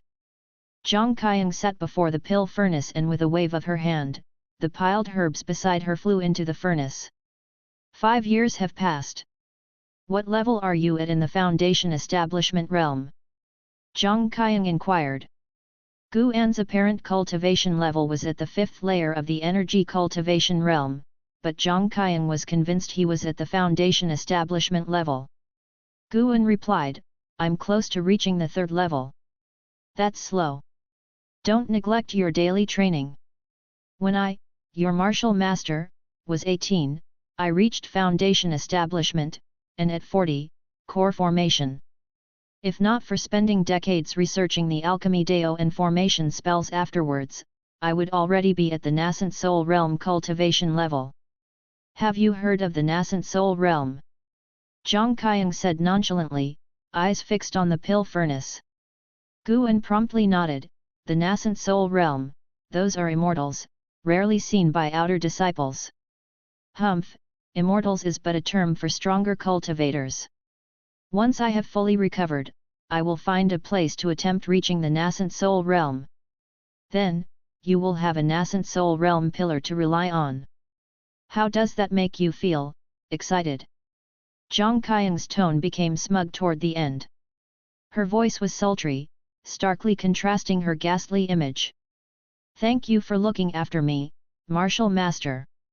Is there anything I can assist you with?" Guan stepped forward and offered. Zhang Qiang replied, "Just stand by and watch, see how I perform alchemy, and we can chat in the meantime." With a pat of her hand, she indicated for Guan to sit beside her.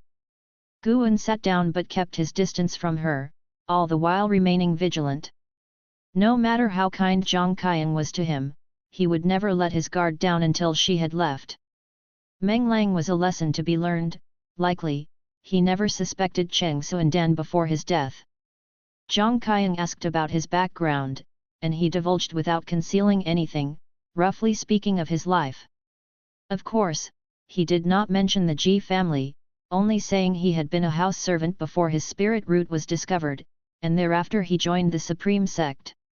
After chatting for about an hour, Zhang Qiang allowed Guan to leave, instructing him to return for the next 3 nights. If things went well, there would be a generous reward. Guan arrived as agreed. The 3rd night had come.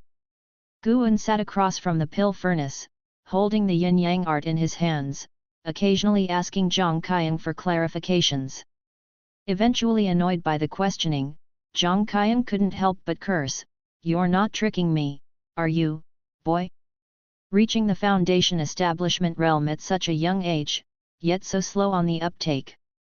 Guan protested, "Alchemy is alchemy, energy absorption is energy absorption, aren't they?" Zhang Qiang suddenly didn't know what to say, but then her attention was grabbed by the pill furnace. More and more steam began to emerge from the furnace, and the small holes on the lid turned dark green, eerily odd. Guan shivered as he watched. What kind of elixir was she concocting? Could it be a poison elixir? Zhang Qiang's eyes shone with excitement. She fell silent, staring intently at the pill furnace. Time ticked by second. Guan remained on alert, prepared for any sudden attack from Zhang Qiang. Some time passed. A dull thud came from within the pill furnace, and with it, a grotesque smile spread across Zhang Qiang's face, uglier than a cry. She lifted her right hand, fingers poised, and the lid of the furnace flew off. Her hand moved quickly, snatching a pill that emerged from the furnace, popping it into her mouth before Guan could react. So fast. Subscribe to Chinese novel audio wave. As if afraid Guan would snatch it. After swallowing the elixir, Zhang Qiang immediately sat cross-legged and began cultivating energy.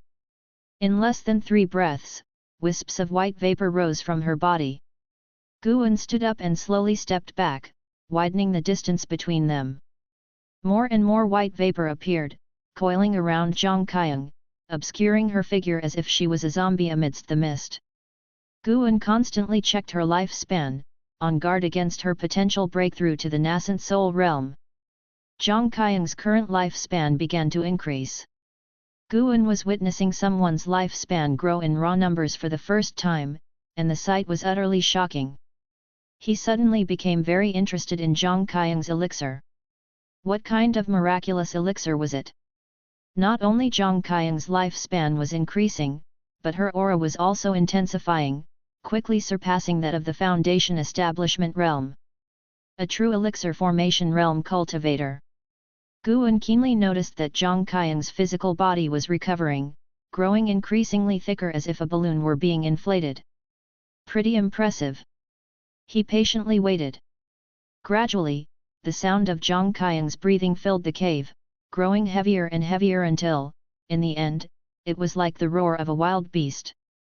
After a long while, Zhang Qiang's panting abruptly ceased, and Guan noticed her realm hadn't broken through to the nascent soul realm, so he wasn't so tense. Amidst the white mist, Zhang Qiang stretched lazily, showing off her graceful figure, which was unrecognizably different from before. As she emerged from the mist, her hair was still disheveled, and her clothes were in tatters, but beneath the worn-out garments was skin white as snow, making Guan's face heat up in the dim light of the cave, causing him to avert his gaze. "It's been a long time since I walked like this," Zhang Qiang said in a reminiscent tone as she walked up to Guan, leaning forward with her hands brushing her hair aside, and asked, "What do you think, my obedient grand disciple, does your martial master look beautiful?" Guan took a quick glance, and although her face was dirty, her facial features indicated that she was indeed a rare beauty who, in his opinion, could only be compared with Ji Xiao of the Ji family and Li Xuanyu, an outer disciple. Martial master is indeed of unparalleled beauty in the world, but this disciple is more concerned about the state of your health. Has your injury fully healed? Guan asked with clasped hands, his words sincere. Get well soon and be on your way. Fully healed is still a long way off, I need to rest for another 5 years, Zhang Qiang laughed, her bright eyes surveying Guan, evidently pondering something. Phew! She suddenly struck out at Guan with a palm as fast as lightning, then stopped just in front of his chest, the forceful wind pulling his robes backwards wildly. Zhang Qiang asked with a smile that wasn't quite a smile, why didn't you dodge? Guan's face stiffened as he replied, I didn't have time to react. In reality, however, that was not the case. In his eyes, Zhang Qiang's movements were too slow. In a flash, his dragon strength could have counteracted her spiritual power. Her stopping wasn't sparing Guan's life, it was saving her own. Zhang Qiang couldn't help but chuckle, her laughter shaking her whole body, and she even ended up clutching her stomach. Guan watched her laugh without saying anything to interrupt. After a good while, Zhang Qiang finally turned and walked toward the pill furnace, saying, Don't worry, I won't kill my own disciples and grandchildren. Even when Cheng Suandan wanted to betray me, I spared his life. I even took his protection to hide within the Supreme Sect. As long as you are filial to me, I will never let you down. If someone bullies you, I won't just stand by and watch. Upon hearing this, Guan couldn't help but laugh as well.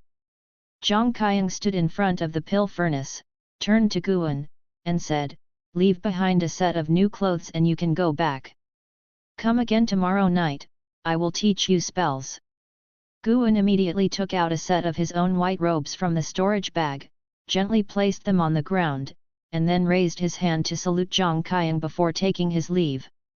It wasn't until he disappeared into the darkness that Zhang Qiang turned around. She approached the white robes and picked them up from afar with a lift of her hand. She sniffed their scent and let out a light chuckle. At dawn, Guan was training the people of Medicine Valley. A figure approached the entrance of the valley. It was Li. Li was still clad in black, his sharp aura more imposing than 5 years ago, exuding the demeanor of a strong individual. His arrival immediately captured everyone's attention. It's brother Li! Xiao Chuan exclaimed in surprise. Guan immediately walked toward Li, instructing the others to continue their drills. As he approached Li, about to speak, Li beat him to it. Let's talk upstairs in your building. Something important? Guan instantly tensed up. What matter was so important that Li personally made the trip? He led Li straight to the loft, and after climbing the stairs and entering the room, he closed the door. Li walked over to the table, waved his hand, and a green vine fruit appeared on the table, rendering Guan speechless. A green vine fruit appeared in the elixir hall of the outer sect 4 years ago, I purchased it. But due to heavy duties, I never had the chance to give it to you, Li said with a smile. Guan's expression turned strange. Li asked, What's wrong? Feeling that he couldn't hide the truth, Guan cleared his throat and said, I was the one who sold this fruit to the elixir hall. In order to avoid suspicion, he had sold it at a low price, which earned him praise from the elder of the elixir hall for his grateful heart toward the sect. Guan had dared to sell it because Li had mentioned that green vine fruits were not rare in the supreme sect, not in the outer sect but certainly in the inner sect, which, to be precise, possessed strange and precious treasures of the world. He never imagined that Li would buy it back. Li helplessly said, This turned out quite ridiculous. Such a fruit can enhance chi blood and is a very rare heavenly material. How could you sell it? For how many spirit stones? 20 mid-grade spirit stones. What? I spent 10 top-grade spirit stones. Li's eyes widened. 1 top-grade spirit stone was equivalent to 100 mid-grade spirit stones. Both fell into silence at the same time. In fact, Guan felt it wasn't a bad deal. By relying on the green vine fruit, he had established a good relationship with Zhu Qinglu of the Elixir Hall. Over the next 4 years, Zhu Qinglu took good care of him, offering many conveniences. However, facing Li, he felt somewhat embarrassed. N/O/V/B/jn.C//om.